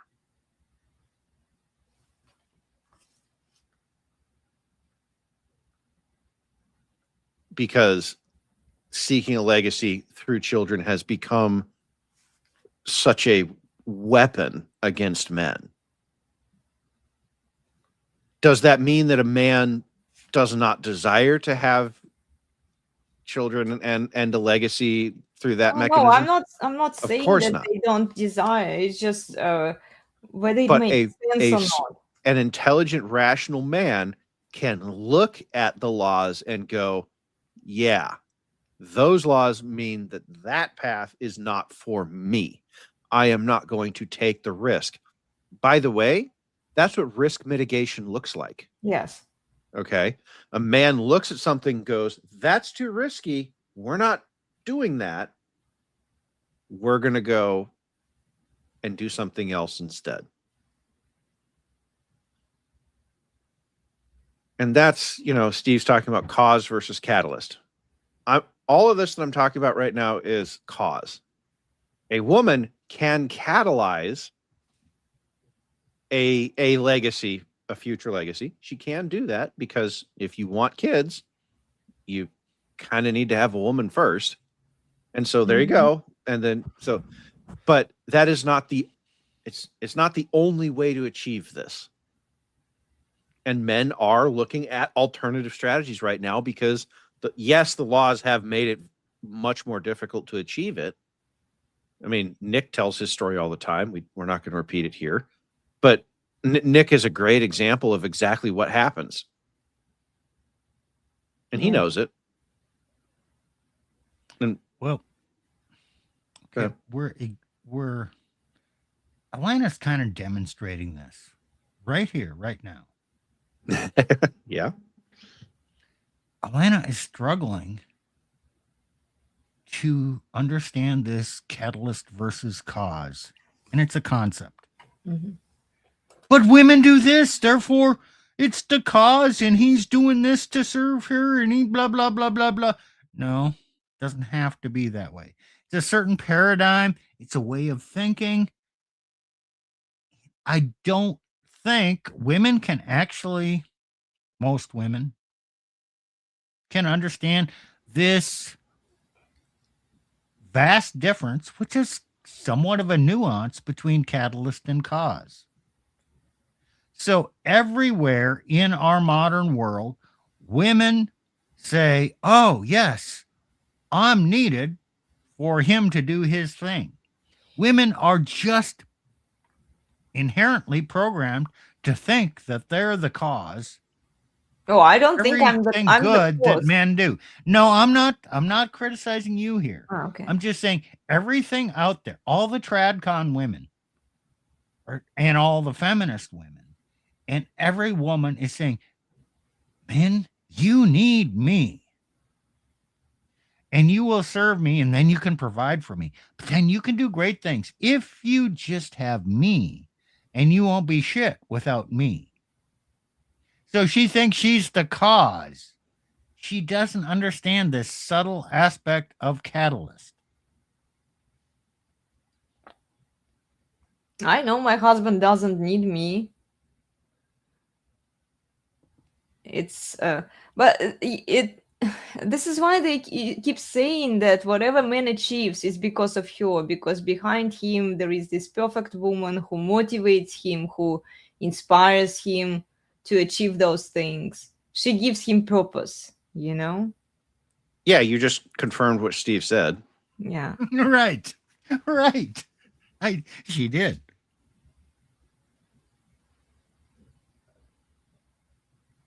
I don't think I give my husband purpose, and honestly, it's like it's not a woman's. You wouldn't like me if you did. If you wouldn't. No, she knows what my purpose is. She gets frustrated at it sometimes because it takes so much of my time and energy.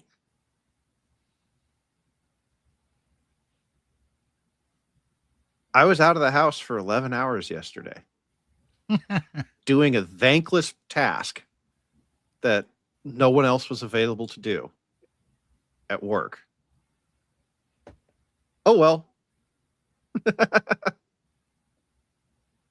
Did she like it? You do what you have to do. I mean, right. You know, it's She doesn't like it, but she accepts it. And then I have to give the appropriate number of hugs and kisses when I get home, because that's the tax for leaving the house. For see, right? As long as you pay back. Yeah, yeah. As long as I pay the tax. So women are not like dogs. They are like dogs. No, they're not. Because if you leave a dog at home and you come back 6 hours later, oh, the dog's happy to see you. And like no time has passed. If you leave a dog at home and you're out for 15 minutes and you come back, oh, the dog is so happy to see you. There is no difference between 15 minutes and 6 hours to a dog. To a woman, oh, there's a big difference. Oh yeah. Very, very big difference. No, I'm happy to see my husband every time he comes home. That's not what Steve was saying. Yeah, but like, yeah, I understand. He was saying that the length of time that I'm gone matters. And I know this because I do occasionally have to leave for work. Yes, I get to work from home. It's nice. Most days. Oh, yeah, but those 3 day trips. They take a toll on her, don't they? Yeah. She doesn't. Oh, yeah. I saw that flash of eyes. Yeah. Oh, Steve got that dog in him. Come on, guys, let's talk about something else. No, we're having fun now. No, yeah, I figured you were. Okay, if anything, we're just demonstrating that men and women think differently. Okay, that doesn't make women bad. Women have different motivations, different ability to understand concepts. It's just different. Okay. Left to themselves, it will lead to destruction. So yes, they are your enemy because they think differently. Yes, okay, I wrote that article, Team Woman. Women are on Team Women, but it's a team made up of frenemies. You need to get her on your team, Team Man, Team Her Man. Okay, so who's ahead of Team Her Man? The man. So keep that in mind. And so, yes, she's your enemy because she's inclined to go back to Team Woman. And then all the other women are secretly are her enemies, frenemies, and they're going to want to see her destruction. And if she does that, it's bad. Oh, this is but yet that's her instinct, her inclination to rebel against you and go back to the sisterhood who are going to fuck her over even worse and then gloat that, oh, you see that failed woman over there? If you actually saw the reality for women, it's damn tough if she's not a claimed woman by one man and dominated by one man with benevolent boundaries. Benevolence is a word we don't use enough. I am not mean to Elena. I don't lay hands on her. I mean, unless I have to physically restrain her from hurting herself, but that's what you have to do. Okay. You know, as you do with children, so you do with women.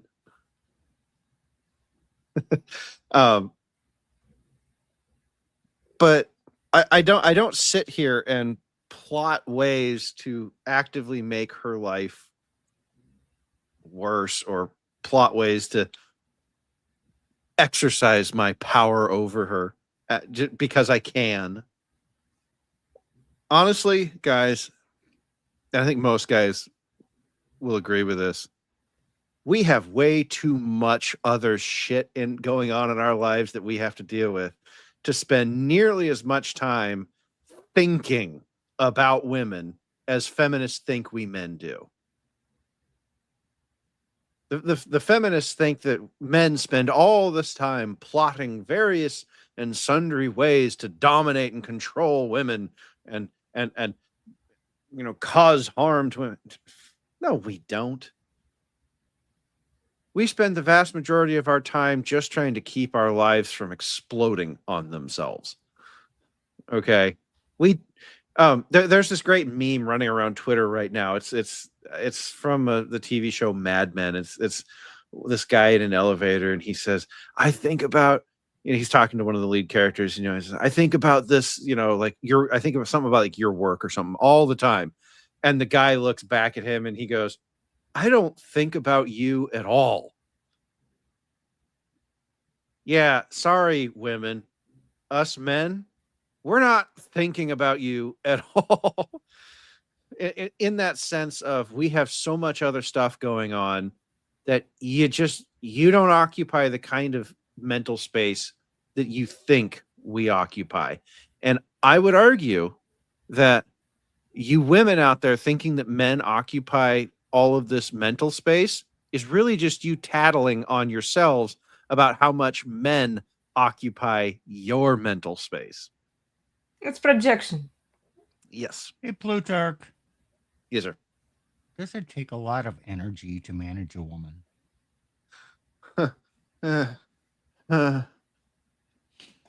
Yeah. Steve, I don't sleep enough. Like, I literally don't get enough hours of sleep in the day because of all the stuff I have to do, one of which is manage woman. So, why do you do it? Well, she's fun. She's useful. She does a lot of stuff. She was baking cookies yesterday that we're gonna distribute to some of my coworkers.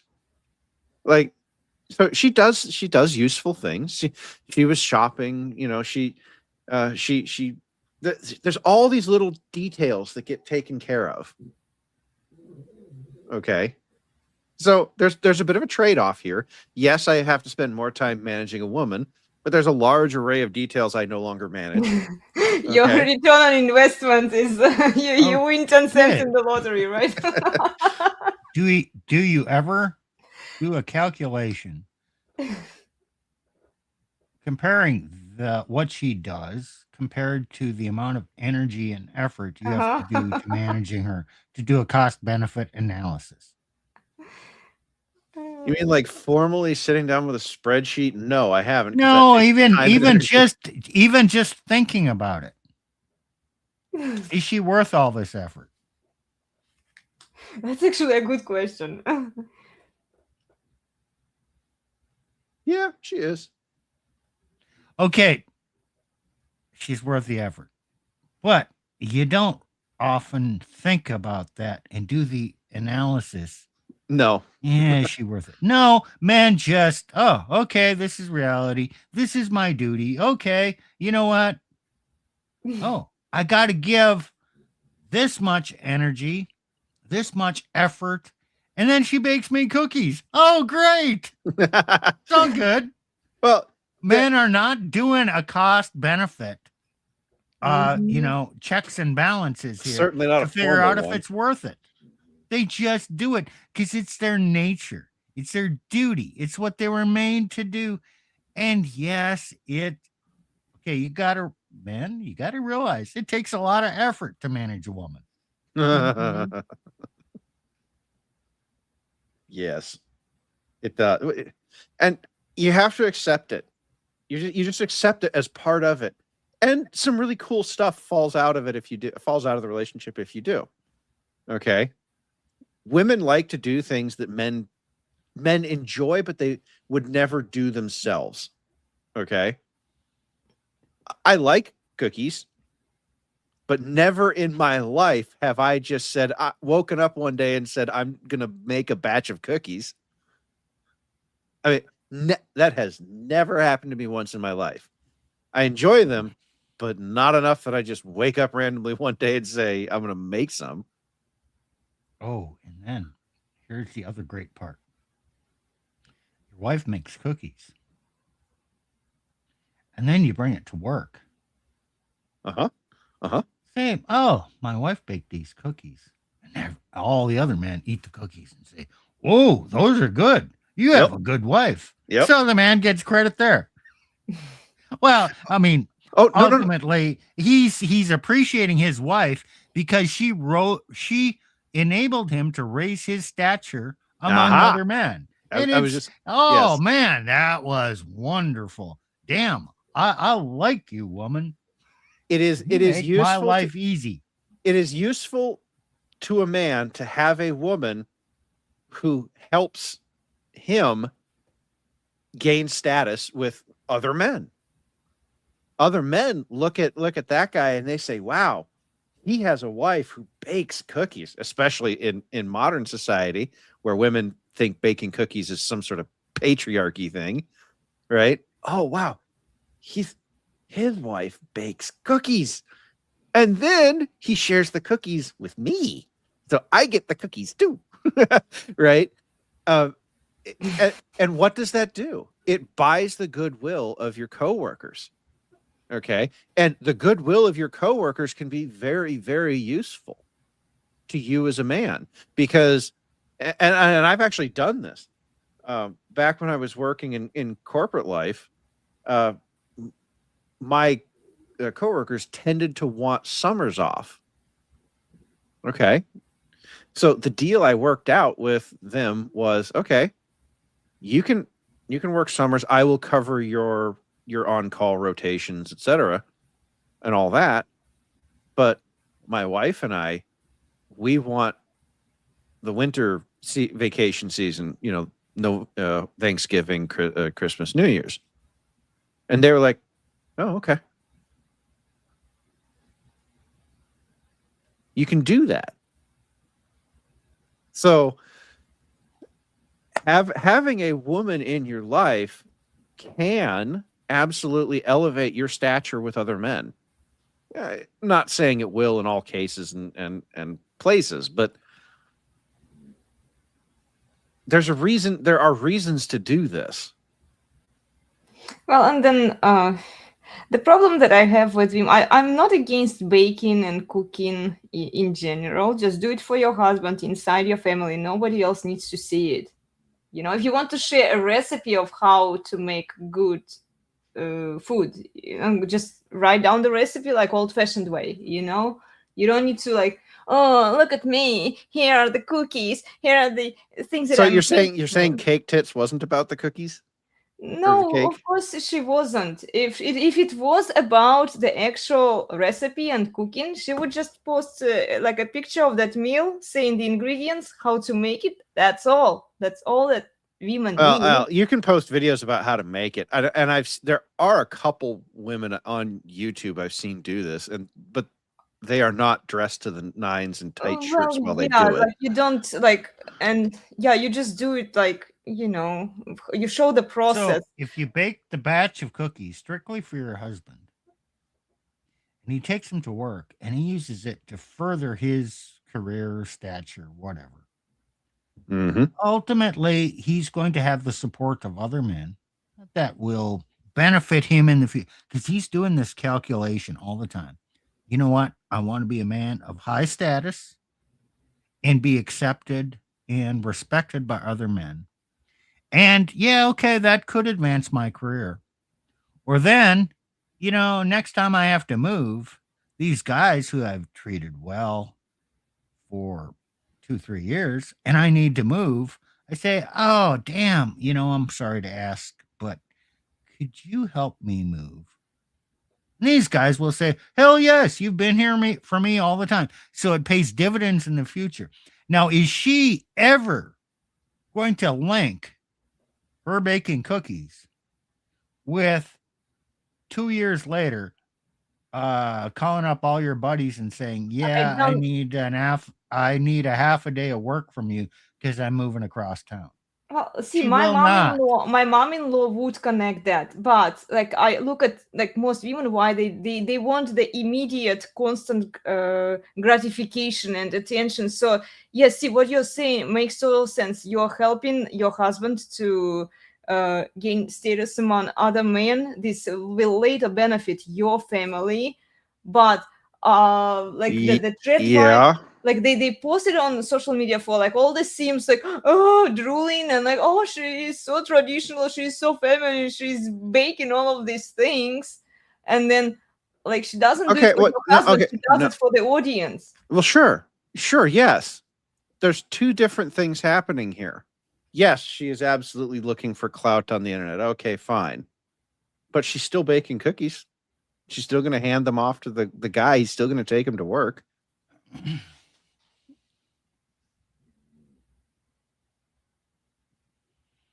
There's a distinction here. Is she doing it to gain status for herself For herself or for him? Yes. or for her husband? Yes. Mhm. And then her status is ultimately and predominantly derived from the status of her husband. So is she seeking her own status or a derived status? Yeah. Well, I would say that in the case of the girls who post this stuff on the internet, the answer is both. They're seeking both.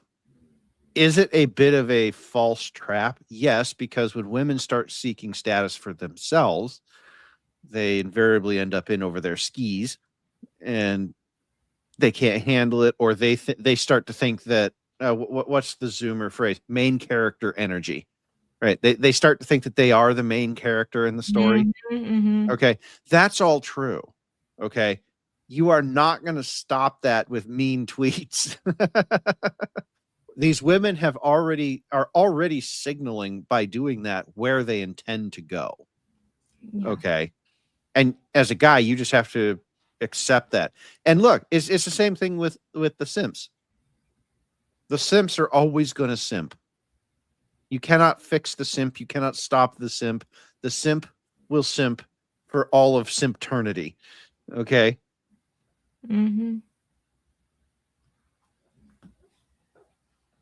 Women are going to seek status for all of eternity. It's how they're wired. It's like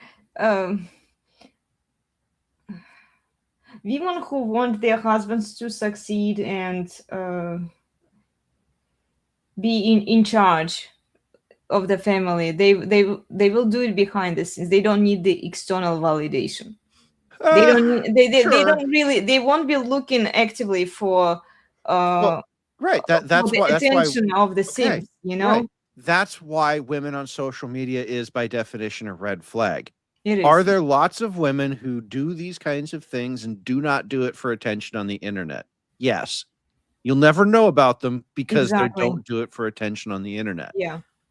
And you know, look, everyone says, "Oh, there's just no good women out there." Well, there are. They got married. Social media. Yeah. They got married. They got married young. And they stayed married and they're not on social media because they're good women. Okay. Yes. So you will never know that they exist. If a woman is on social media, it's a red flag. Now, yes, I know you're on social media, as we've told the world before. Well, yeah, a little bit, yes. I write the majority of the content she puts out. So, you know, like I'm aware of it. I'm involved with it. You know, is she doing it for status and attention? Oh, yes, she is. I'm just co-opting it for a message. Now, every individual woman has within her head the capacity to be a great woman or a fucking miserable whore. Every woman. Turn back the clock, 50 years, 60 years. How many nuns were there in this country? Nuns? Nuns, Catholic nuns, teaching Catholic grade school, donating their time. I don't know, a couple 100,000. I know the number's big. Big, big.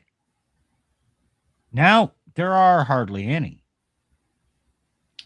Oh, all of a sudden now we have a preponderance of public whores. 304, OF women, all that. Okay, are these women any different than the women that used to go become nuns? No, they all have the same base programming. No, not they're not any different. They chose a different path through maybe no fault of their own. So, you know, I kind of forgot where I was going with this. It'll come back to me. But Well, you know what? It's women are women, and so you don't need to blame them for being what they are. You do, as a man, you need to lead them. Yes, left unsupervised, they will become your enemy. Yes, you can wife one up. Okay, the laws changed the risk calculation. I understand that. So that said, yes, you have a desire to wife one up. And absent the laws, you do have the desire and ability within you as a man, even a weak man, you do have an ability, maybe untapped, to manage that woman. Now, you need to develop that within yourself. I don't know if it's possible for most men because you've had your past. And I don't know if it's possible, given that, to manage the average woman. I don't know that that's possible. But all these, this basic instinct is here. The obstacles to using it may be somewhat insurmountable for most people. But every woman, if you decide, oh, she's a good woman and you're going to wife her up, remember, she still has this programming in her. She could be the most despicable woman out there, or she has a potential to be a great woman. But one happens with management if she's not damaged beyond repair.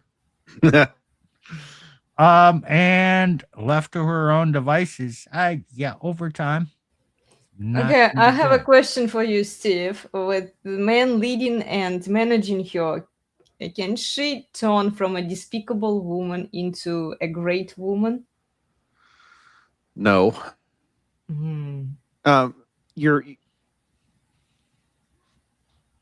You can be forgiven your past choices, but you cannot escape the temporal consequences of your past choices.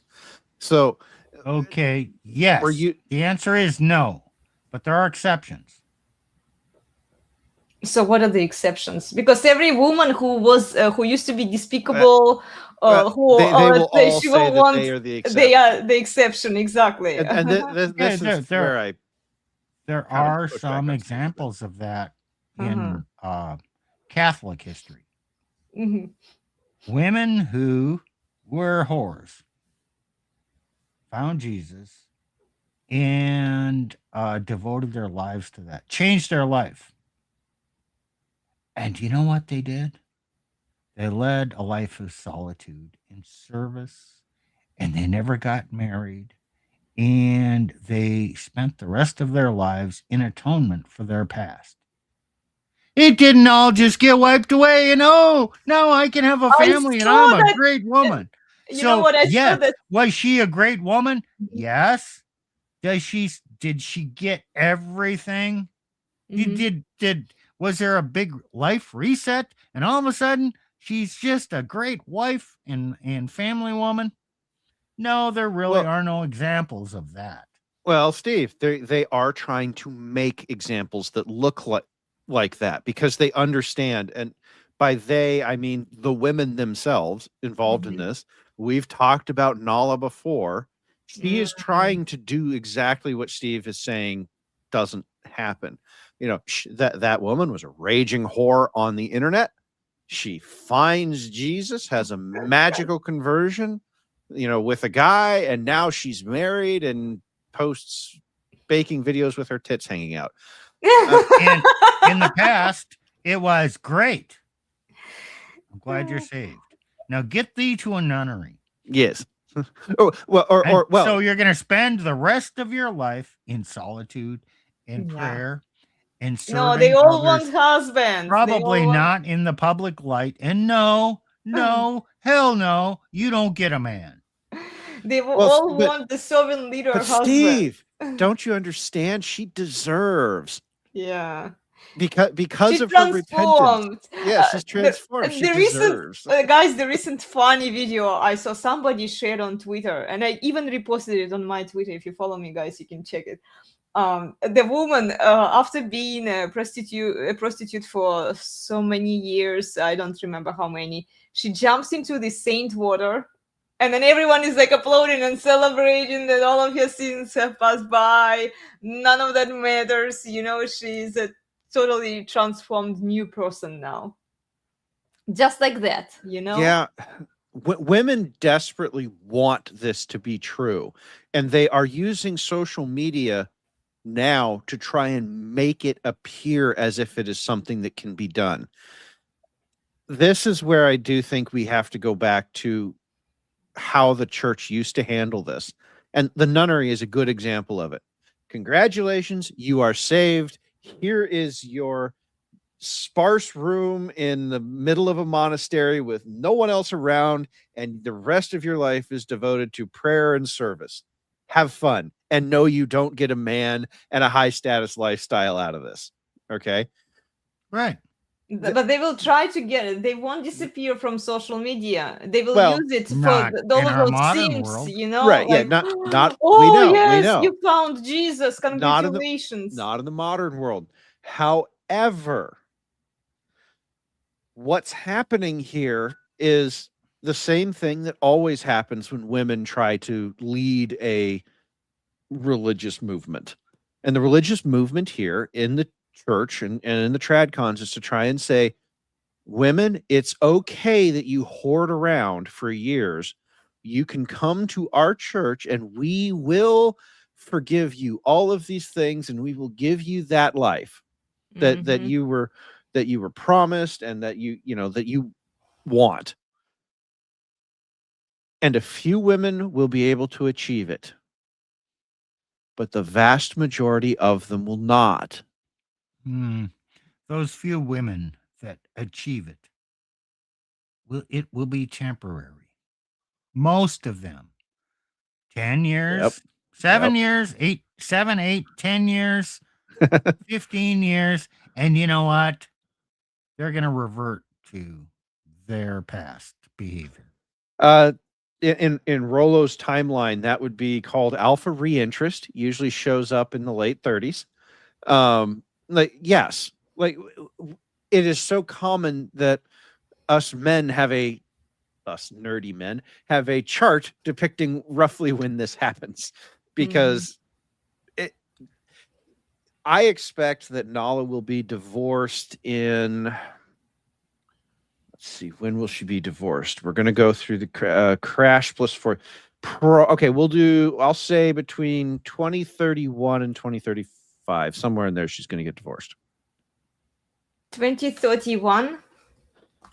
Yeah, well, it could happen sooner, but there's some stuff coming up that. Well, she's going to pop up a few kids, right, with this guy. She to get she the needs, full leverage. Yeah, to get the full leverage, she needs to pop up a few kids. There's some stuff coming that might pin her to her guy for a little while longer than they usually do. But if she can pop out kids at this point, because all That's those dicks have a negative impact on future fertility. She could adopt. That's possible, but that's unlikely in today's world, because women are not giving birth and putting kids up to adoption. They're just ending the pregnancy. Yeah. Mm. The amount of available kids for Kids, yeah. adoption, I understand. babies especially, is Mhm. extremely low. Oh, yes, you can, if you want to adopt a troubled 8, 10, 12-year-old, oh, there's an abundance of those. Yeah. I wish you luck in parenting that child. Yep. Well, she might because of the leverage. No, she won't. She's too narcissistic. Yeah, probably. She doesn't have time for that kind of kid. She Mhm. needs the kid that fits the look, the aesthetic. Mhm. Mhm. Yeah, right. Tactic is at least she can cook. Yeah. Well, yeah. There's Mhm. questions there too. Uh, Anyway, I mean, enough about Nala, because that will end however it ends. Women have been, since feminism, they've been telling themselves that they can do all of the, Steve, you're talking about the nunnery, how it used to have, 200,000 or whatever, and it doesn't have that many. And I believe it's because we took away the boundaries on women. Women threw off the boundaries, and then the men kind of said, okay. And so it used to be that there was, for whatever reason, a subset of women in the church who were like, you know what, that actually sounds like a pretty good deal. The church takes care of me. I do, because my understanding of how the women aren't, the like the church provides their food and stuff, like Sure. it provides the basic necessities, and they are expected to serve as a result of that. Okay. I have a thought, darling. Hold on a second. So hold on that thought. Can I finish mine first? Okay, go ahead. Sorry. Okay. Women no longer have the boundaries that were placed on those women that gave them the thought to join the nunnery. Right? You see what I'm saying? And so there's no longer any sort of pressure on women in general, such that the ones who would have normally gone into the nunnery feel like that's something they should do anymore, because we've taken all the boundaries off. Mhm. It may have not been the best solution. Maybe there's another undiscovered solution for these type of women. Could be. We don't know. Historically, I'm saying this is what happened. This is how this issue was historically dealt with. Mhm. Okay. We know that worked. Maybe we can invent something else that will work. But the current situation is not working. I'll tell you that much. Right. Well, darling, you were talking about the church, how it used to set boundaries, right, and put limits on female behavior. Now they don't do it, but they still want men to come in and bail out these Of women. course, but They don't want that's to deal with these women themselves, even though like they get the donations, right? How much is it going to be to actually arrange that? okay. nunnery for Okay. women? I'll Let's just stop you right there. I'm going to say something that all women don't want to hear. Nobody wants to deal with your shit. Not the men, not the not the women, church. not the church, not the government. Nobody wants to deal with your shit. The only reason men are willing to step up and deal with any of it at all is, frankly, sex is fun, and there's a possibility of a legacy. But do not And cookies. and cookies, right? Okay. But I think women need to hear this. Women are not you women are not something that men, given an all things equal choice, you're not something that we would choose. Mm-hmm. You're a shit ton of work. You're stress. You bring stress into our lives by the truckload. Okay. there are reasons to choose to spend time with women, but you women have to be something that makes it worth all of the extra stress that you bring. Okay. That's Steve. Yeah. Well, they are all Okay. okay, darling. And look, this they all know that the institutions know that men are willing to spend at least out of all of those institutions. That's are just the propaganda and ones who gaslighting. are willing. They're looking for the lever that they think they can use to get most men to take women off their Take hands. women off their hands. Exactly. That's all it is. That's all it is. Mhm.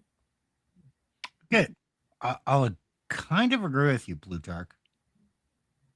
But I'll also say to men, never expect her to be worth it on her own.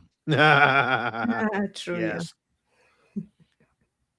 You're going to have to use your dominance and leadership to guide her and manage her into being worth it. You don't just stand back and say, I'm evaluating this woman to see if she's worth it. You are going to, she's not worth it. In that case, if you're just sitting back and saying, oh, I just need to find a good woman and wife her up. Oh, yes, she's a good Christian, traditional woman. Oh, yeah, you see? Now I can just sit back and relax. You dumb shit. You're going to fail. She's going to divorce your ass. Because you have the attitude that now all you need to do is sit back and you did your vetting and you're done. No, it's active management every day. The only reason she's worth it is because you're managing her into the woman that is worth keeping. Correct. And she should be vetted, right? Vetting before yeah. you start managing her. Vetting is an omnipresent process. It is not an event. And there are guys who say, oh, vetting doesn't work. If you're trying to use vetting to say, this one will be a for all time in a static glass case, static display space, this woman will be good. No, that vetting doesn't work that way.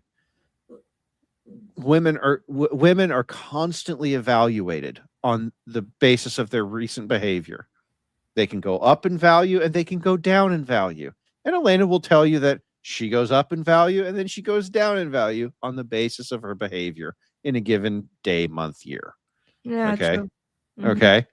Vetting is an inartful term for this process that dominant men have for the observations. So Steve's talking about management. Management is an OODA loop. Observe, orient, detect, or decide, act. Okay. Observe, orient, decide, act. And so vetting is the observation part. What is she doing? And then you orient, and then you decide, and then you act on that. And then you go back and you start again. Okay. Yeah. We have Men are devastated Mhm. when someone closest to them betrays them. Yes. That's the wife. That's why your wife is always your enemy. She's never, ever fully on your side. And you can never trust her to always fully be on your side unless you manage her to be that. Absent the management, she's going to betray you. Even with the best management, she still might betray you. Yep. So be aware of that. Now, there are no certainties in life. There are probabilities. The probability is if you vet her properly and she is a woman capable of being managed and being a good woman, and you manage her properly, she won't betray. Okay, you just vastly increased your probabilities. Now, Elena's going to bring up the laws. Yes, the laws greatly affect this risk calculation. I'm not denying that. But I'm just talking about human nature. And even if the laws were totally in men's favor, you still need this attitude. Yes, I find a good Mhm. woman, I manage her properly, and then hopefully she remains a good woman. That's the story throughout history. Chief's got a question in here, and it's actually a good one. Not really on topic, but I can take this because I've dealt with this, and I've told Elena my thought process on this privately. Chief's question is: quick consult for us new guys on the market. If she responds 1 to 2 in body count, can we assume 3 to 6 and pair bonding is possible? Okay. Body count is a crude way of trying to assess whether or not she has an alpha in her past. Okay. And what I mean by that is the thing that prevents pair bonding is alpha. Does she have a guy in her past that she is going to be always pining for, always thinking about? What body count tells you the probability that she has one of those in her past. Okay. So why do we say, triple it, or, double it or triple it and add 25% or, whatever variation of the rule you're using? Because we're trying to encompass the probability that she actually did have an alpha that she can't get past, that she pair bonded with. Okay. So pair bonding is not about a static number of bodies. It's about, did she have an alpha in her past? And now, if she did have an alpha in her past, you have to then ask the question, am I more or less of an alpha than that guy was to her? And imagine if she had high body count, then chances are she had more than one alpha. Then you have to out alpha all of those alphas that she fucked. Well, right. So a woman who has a body count of 100 probably has 20 alphas in the group. I'm talking alpha guys, like guys that you can't beat, even if you are, as I like Rollo's term for this, a lesser alpha, right? Okay. So then you, as the guy, you have to look at it and say, yeah, this girl is for recreational use only, because the number of alpha men out there left who can supersede all the other alphas she's ridden is very, very small. That woman she is beyond damaged. She is mutilated. She is undateable.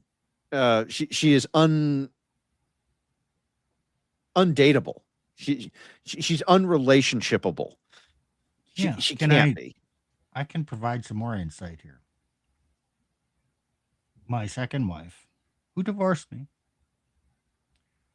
I think she had a body count lower than mine, in the single digits, high single digits.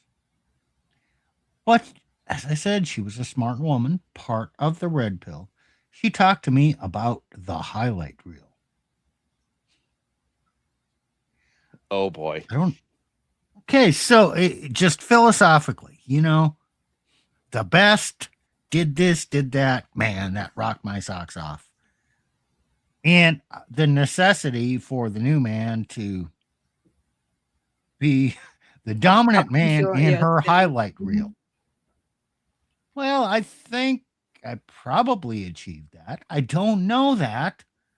You know what? Yeah, frequent, dominant, twisting her into a pretzel, whatever, So you want to do that to be your highlight reel. But even that is no guarantee. Now, every woman, especially religious women, has a past. They are very competitive. They don't want their past to set their value. So they're going to, we all tell those white lies. Because I don't want to, oh, shit. Yes, I did steal that. But, I didn't do that. Oh, yeah, I fucked that up. I damaged that. Oh, must have been there before me. We all have that tendency to lie. Women, especially about their body count. So, as a general rule, yeah, 2, 3 times more. Yeah, because, she's counting all those that count, but she's not counting those that don't count or the ones she can't remember. Yep. So you have to have a long discussion and bring it up, and not accusationally, but talk about these things. Find out her attitude about it, and whether she's open or she's just throwing out a number there to satisfy you, and check the box to make sure she's seen as good enough.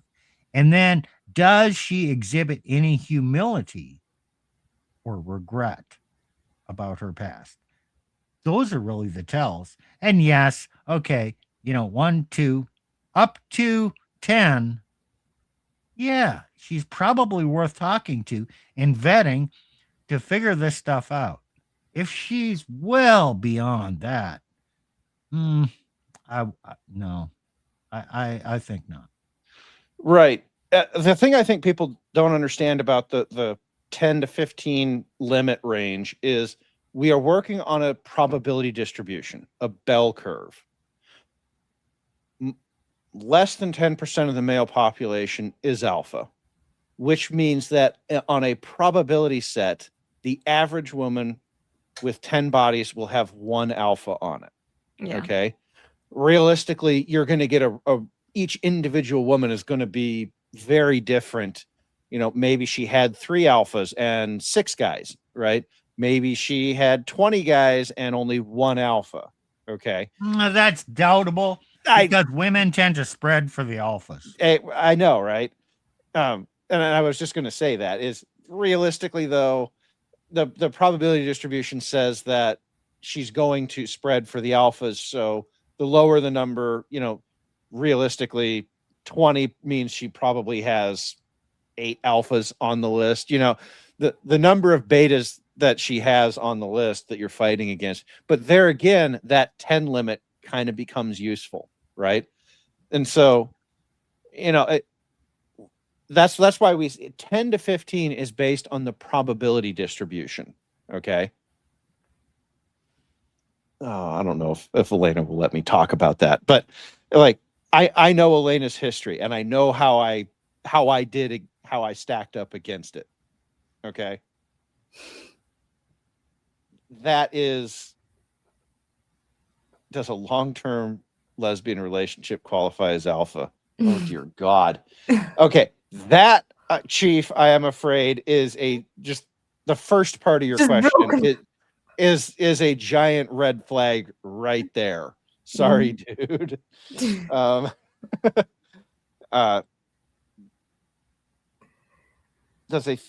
Tacticus.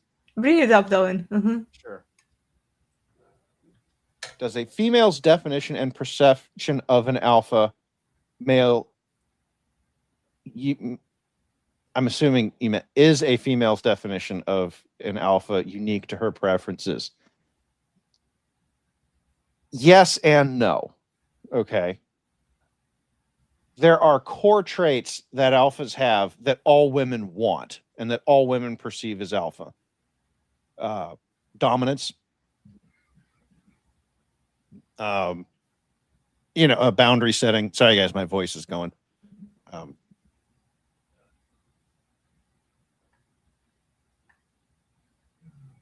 He's struggling with his voice. Okay. Yeah, my voice is. I got a tickle in my throat from talking too much. There are other things where women who perceive one type of guy as alpha, another woman will go, "Ew, why do you like that?" And I've had those conversations with Elena. There are things where it's like, she doesn't like guys who looks max. Elena's not into looks maxer guys. She thinks they're childish. Okay. But there's lots of women who think looks maxers are awesome dudes. Okay. So there are some things, but all of the guys they do have certain traits in common. That's going to be your dominance, your masculinity, your ability to make decisions, your ability to put boundaries on her, et cetera, those kind of things. Some They women are less superficial. They're more about frame, yeah, And I yeah. think this is what a lot of women like, because a lot of women would say that they're not interested in a super bulky, muscly guy out there, gym bro. Well, Like some of that is cope too. So Well, we have to be careful. Don't take yeah, what women say. let me Take what explain women this do. yeah. in a simple analogy. 50 Shades of Grey was immensely popular among women, all women. It hit a nerve, and secular women, feminist women, Christian women read the damn book. They loved it. But not every woman liked every kink in that book. So, yes, alpha is the same in general for all women. And there's going to be a certain percentage of women that are just not interested. You may not want those women. And then your kind of alpha is not going to resonate with every woman that in general is attracted to alpha traits in general. Right. And how those women stack those things up and what they choose to like and not like, it's going to be different. And I want to make this point very clear, because this is going to come up a lot in future discussions. Women will happily change certain superficial views. Superficial is not really the right word. There are negotiables for women, and they will change on the basis of what is viewed as culturally popular. Elena, you were talking about all these women now flooding into the red pill. Yeah. Oh, well, that's because red pill has become non-verboten in recent times. Okay, so there's a change happening there. Looks maxers for the past 10 to 15 years, maybe even a little more than that, have been super popular with women. Oh, he has to look good. He has to have a six-pack. Okay. That was not always the case. That is not an omnipresent phenomenon throughout history. I know. There's guys out there in the looks maxing community who say, you don't know what you're talking about. Yeah, trust me. There's a bunch of guys who had a bunch of women who looked like crap for a long time throughout history. There's famous examples of it. Yeah. And you can say, oh, well, he had something else. Yes, exactly. He had something else.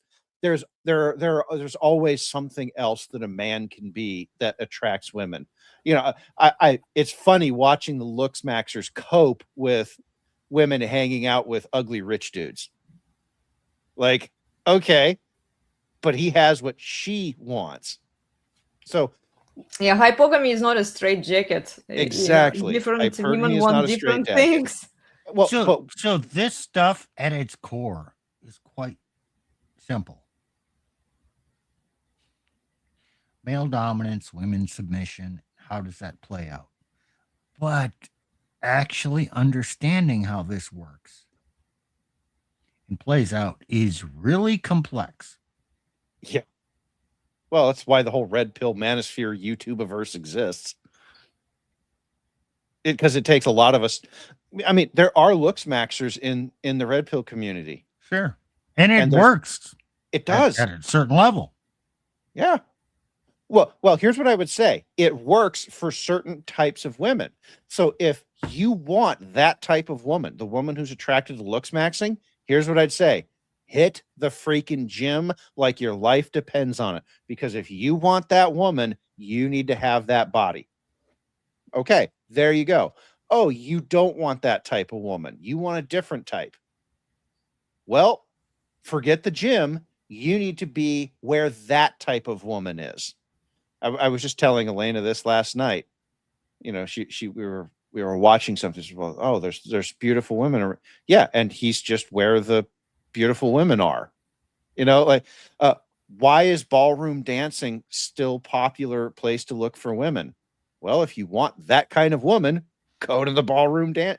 Go learn how to dance. Women are attracted. That you need to have that core of masculine dominance.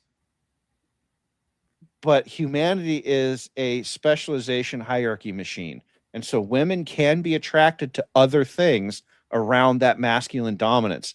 The masculine dominance just says, get to the top of your specialization hierarchy, and there will be women there. So the gym woman, the woman at the gym, is looking for that strong male physique. Yes. Because she's looking up.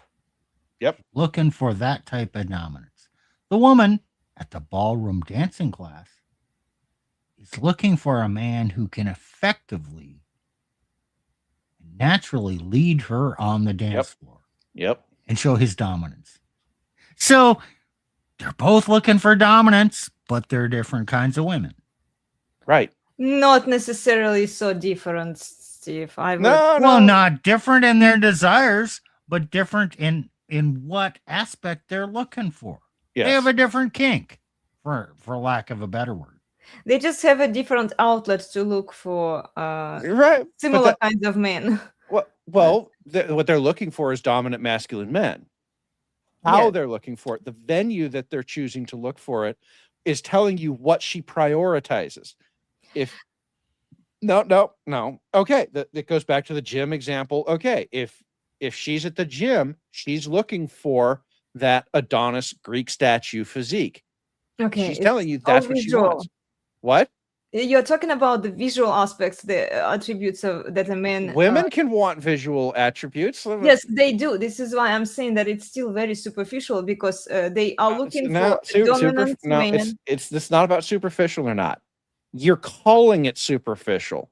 That is what these women want, and they are telling you what they want by them being there. I understand that, but then thinking that these women are somehow different from the women that go to the gym to look for the dominant man versus the ones who go ballroom dancing. We're not saying they're different. They have the same motivation. Yes. Now, possibly you could make the argument that the women at the gym are more superficially motivated than the women at the ballroom dance. I wouldn't make. You could make that argument, but the women at the gym have enough self-discipline to not get fat and to actually work hard.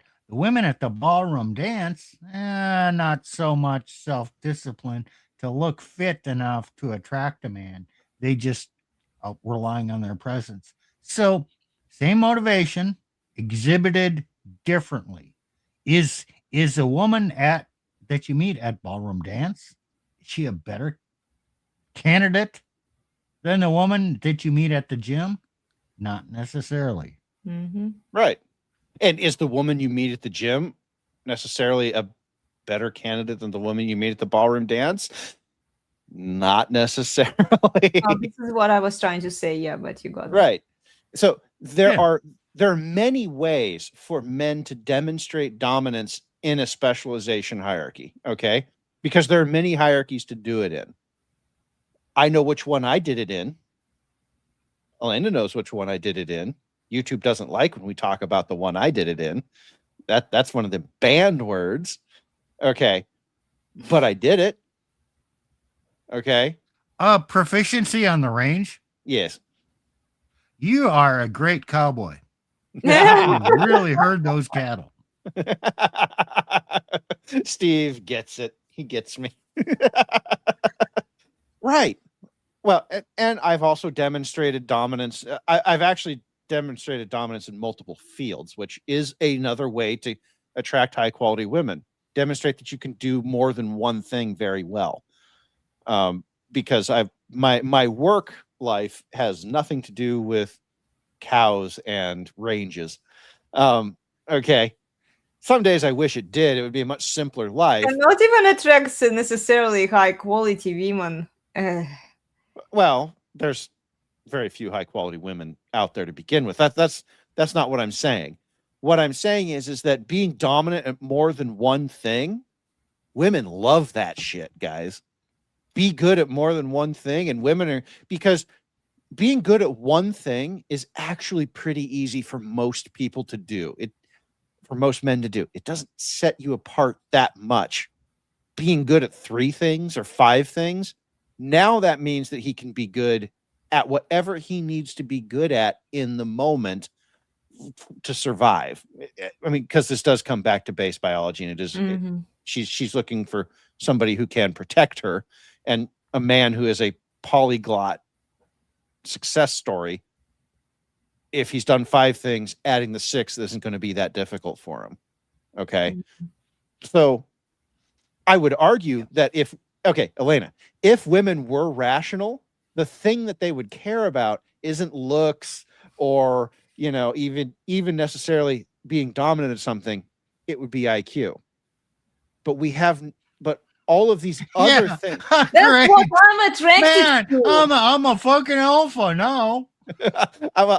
You a high IQ.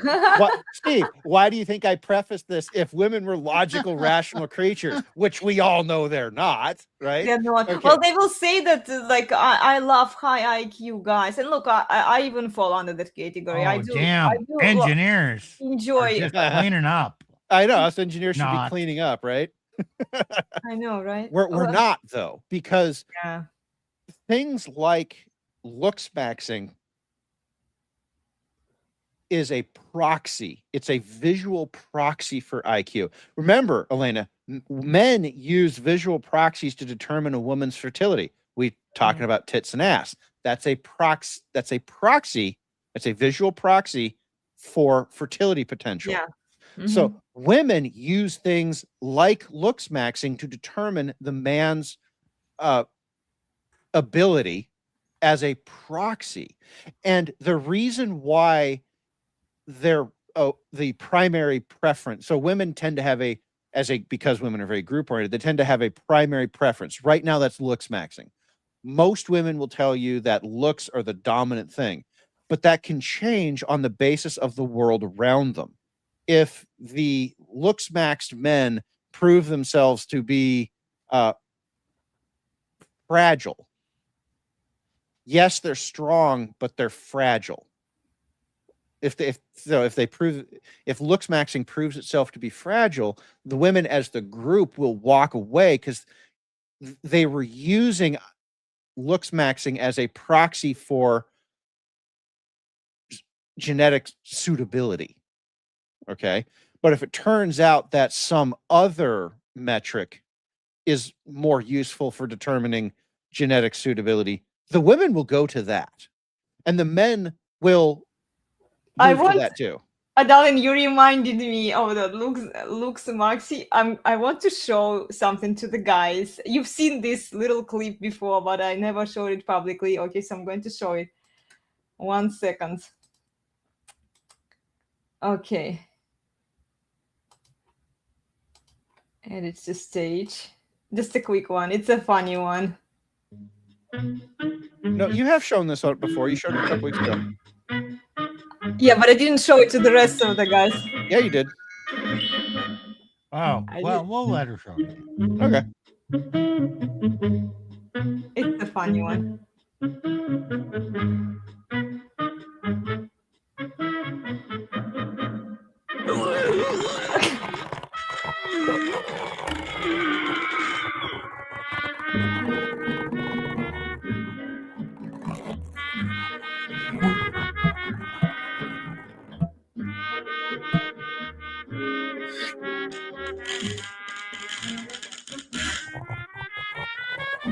Pay attention to this fly.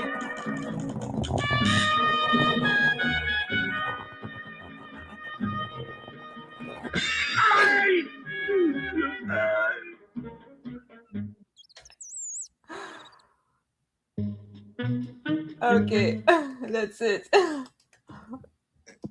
It's I mean, yes, it's funny, and it is picking fun at the looks maxer guys. And that cartoon is very old, by the way. I don't know It's exactly. a very old. It's the alternative to Tom and Jerry, the Russian version of Tom and Jerry, but there we have wolf and rabbit. It's called Nu Pogodi. Okay, so it's probably from the 60s or 70s. Yes, it was from the 70s. Yeah. Well, because okay, here's a fun one. No, I can't do that. Can't talk about Well, that. the fly, you got the fly, right? It's like Yeah, all the of butterfly gets the on the thing and butterfly it becomes gets too on- much. yeah, it Yeah. becomes too much, and then she's dragging him. So it's like the frame of those gym bros, like superficially. Well, They look one- strong, but then a woman, it's like a fly, like she drags them to one direction, other direction, Well, one of the interesting things that's related to that is on the looks maxing side is, yeah, you can have the looks, but it's funny. You watch videos of those guys getting in fights and they get their asses handed to them because they're strong in very certain ways, but fighting isn't about strength. Fighting is about, frankly, it's about dismantling. It's about, are you capable of dismantling the anatomy of your opponent faster than the other guy? Strength is a brute force way of doing that, but if you go up against somebody who knows anything at all about fighting, you get your ass handed to you because you can't apply your strength. So, but here's the thing. The culture has always moved between different metrics of determining who a good man is. Tactica says, yeah, sure, they say they want high IQ guys until they don't like how smart they are. There's some truth to that, right? And that's why I said if women were rational and logical, they should want high IQ guys. But women are neither rational nor logical, and they really do not like high IQ guys and the way they treat women. Now, can I show one? Sure, go for it. Oh, I know this guy. I've seen him before. Anatoly. Oops. Where's mine?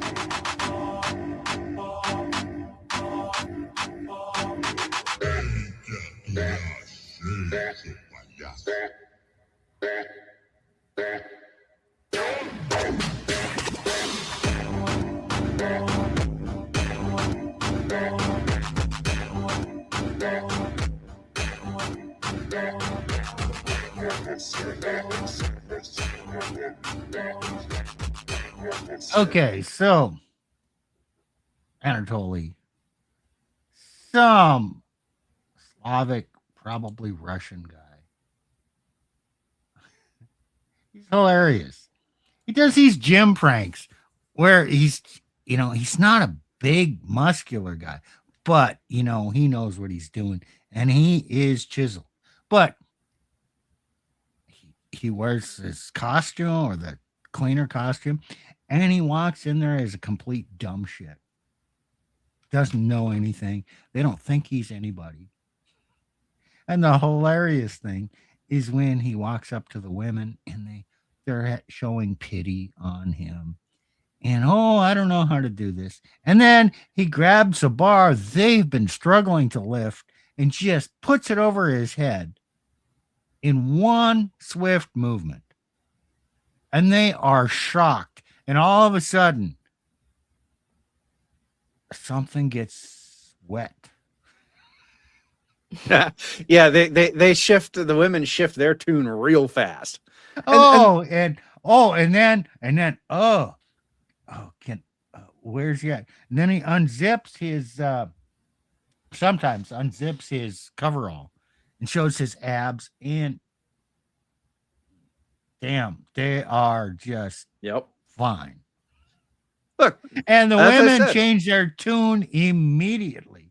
It is fucking hilarious. But the guy is absolutely brilliant in how he does this.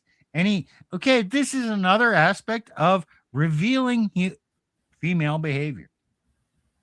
Yeah. Well, and that's why I said there is nothing wrong with looks maxing. It is a perfectly valid strategy.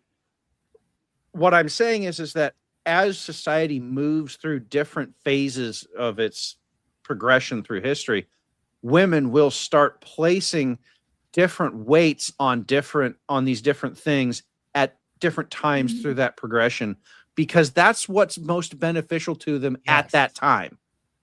It doesn't change slowly. Correct. Changes very quickly. Women's attraction during peaceful times, where everything is safe and they have enough food to eat and all that, and survival's not in question, it's going to be a certain way. Mhm. If we head into a depression or war,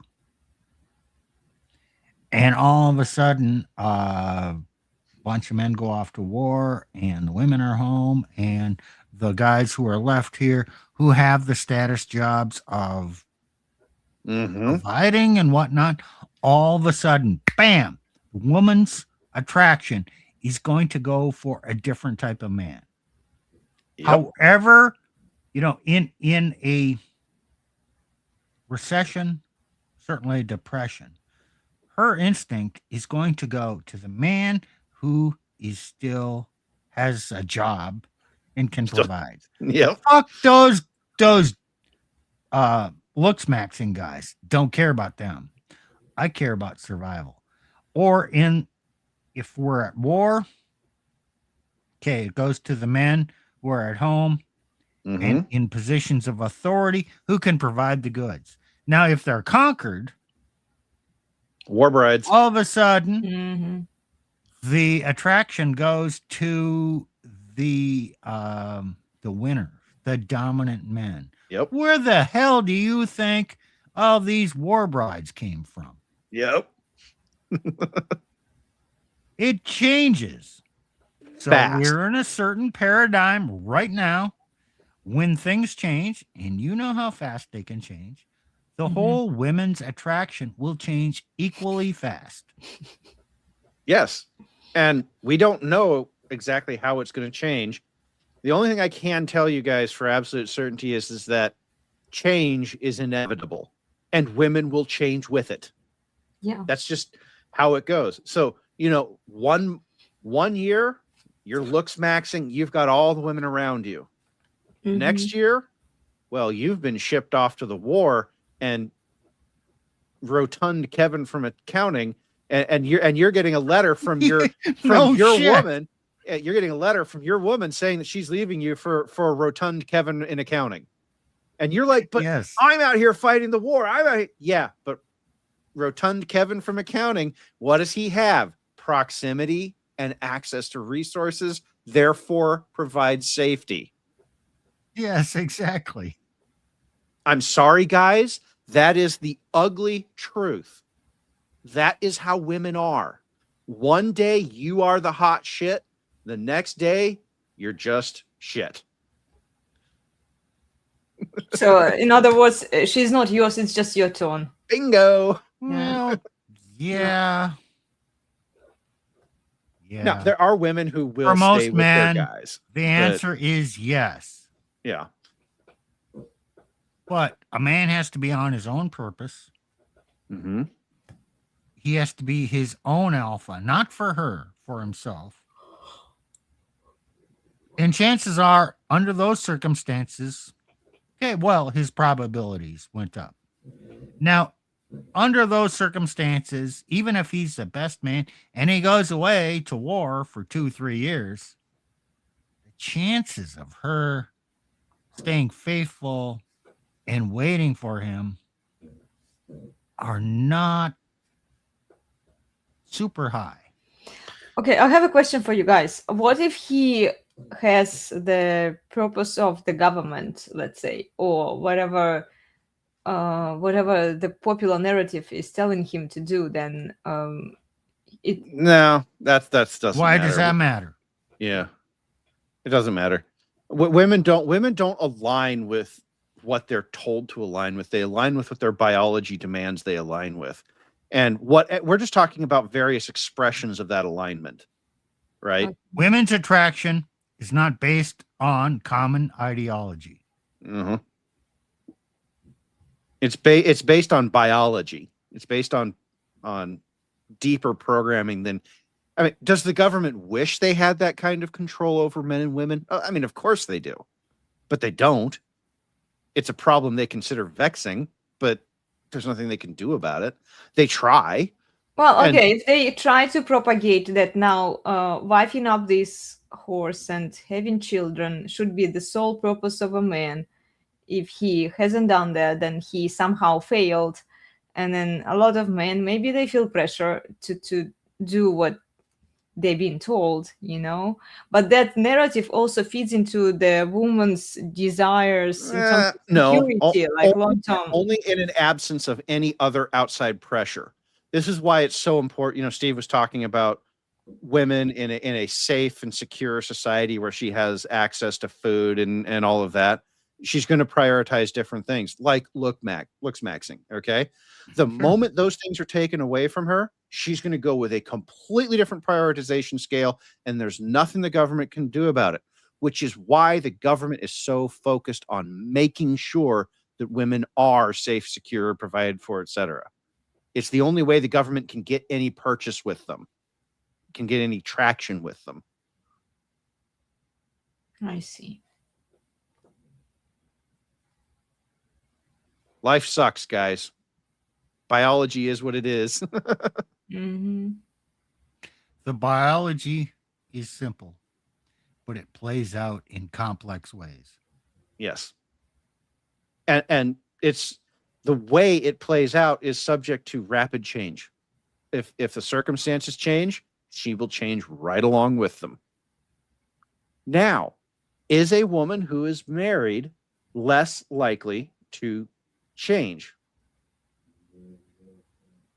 Not necessarily. Is a woman who is with a dominant masculine man less likely to leave that dominant masculine? Oh, yeah. You see, ask the right question, get the right answer.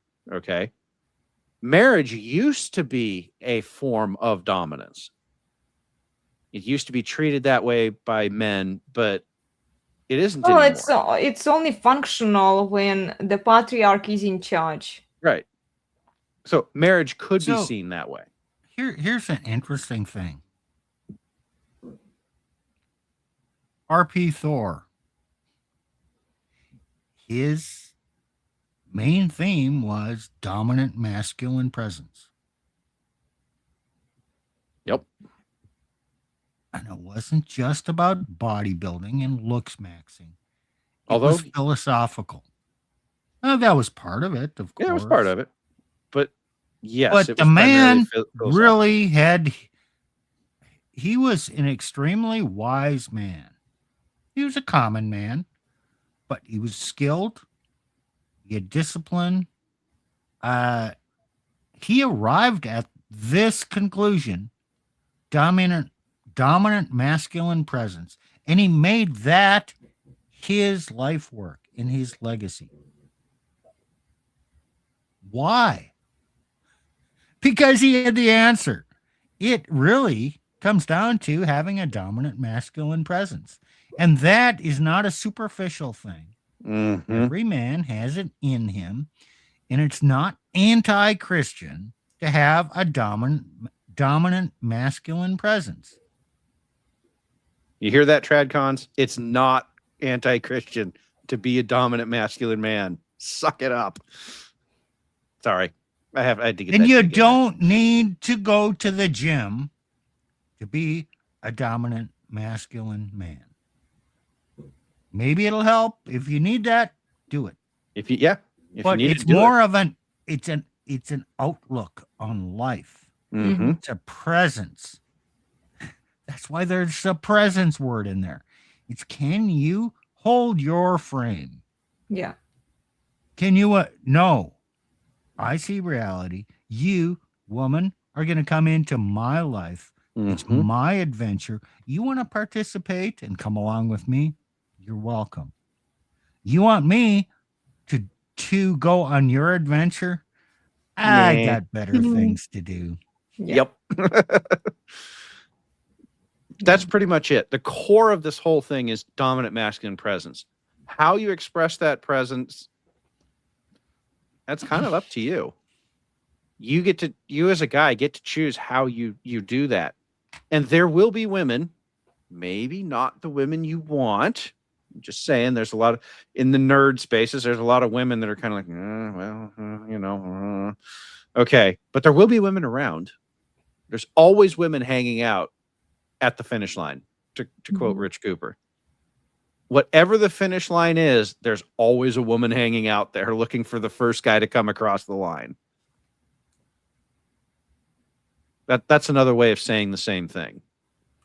So, I don't know, Steve. Have we beat that one to death? We're 3 hours into this one. Yeah, You don't like dominant masculine presence? Well, what could you do instead? Oh, a nice egalitarian persona? Yeah, try that one. Yeah, and good luck. Yeah. Good luck and Godspeed, brave regard. Yeah. But you won't catch me doing that. That's what I'd say. You know, good luck, Godspeed. You won't catch me trying that.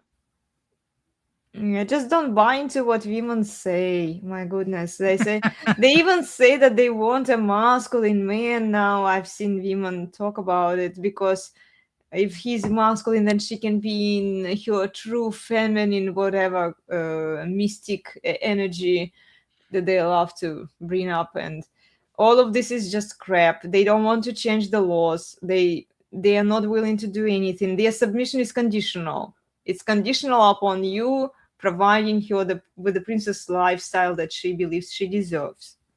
Well, to be fair, all women's submission is conditional on dominant masculine presence being found. Yeah. What these women are trying to say is these women are kind of lying to themselves as well. They're trying to say, no, you don't need the dominant masculine presence. I don't want that. You need this other thing, and then I will like that. And then they despise you, disrespect you, and take your kids and half your shit. No, they will even fully agree with all of the... No, I'm not Darling, talking about they... agreement. Okay. I'm talking about what they will do They later. will do, yeah, exactly. They will say all of the things, right. you know, and but I just skip. Yes, Elena, what I did is I skipped over all the intervening details that you love to bring into the conversation. I just went right to the end. What women say they want, what they do. Yes. Two very different things. Mm-hmm. And that's what Plutarch was saying. Mm-hmm. And then you say, but women say and women think. Yeah, who the hell cares what women say and women think? It's what women do. And the only thing a man has control over is his dominant masculine presence. And then women are reactive. Women are pliable. Women are going to act however they act, and they're probably more apt to stay with you if they're reacting and complying with the dominant masculine presence. That's all you can do. This is why we say there's no point in talking to women or trying to change women. Women will change when the men change. Mm-hmm. Don't try to change women is pointless. Yeah. You change the men, the women will change. You change the circumstances, the women will change. We just got done talking about that. Women change. It's what they do. Expect it. Yeah, and then like they preach the Bible, they quote. That's again because they always will. Bible. Men allowed it. Men allowed it. It's not their place, but then they are like promoting this family values. Don't fret yourself with the women. It's because men allowed it. We talked about that a couple weeks ago, didn't we, Steve? Sure. Right? Men and it's changing as we speak. Yes, it is.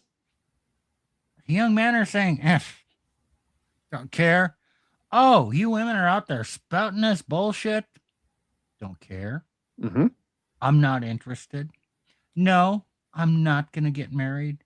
No, kind of. They're not overtly laughing at the women yet. Well, if women want marriage, they will.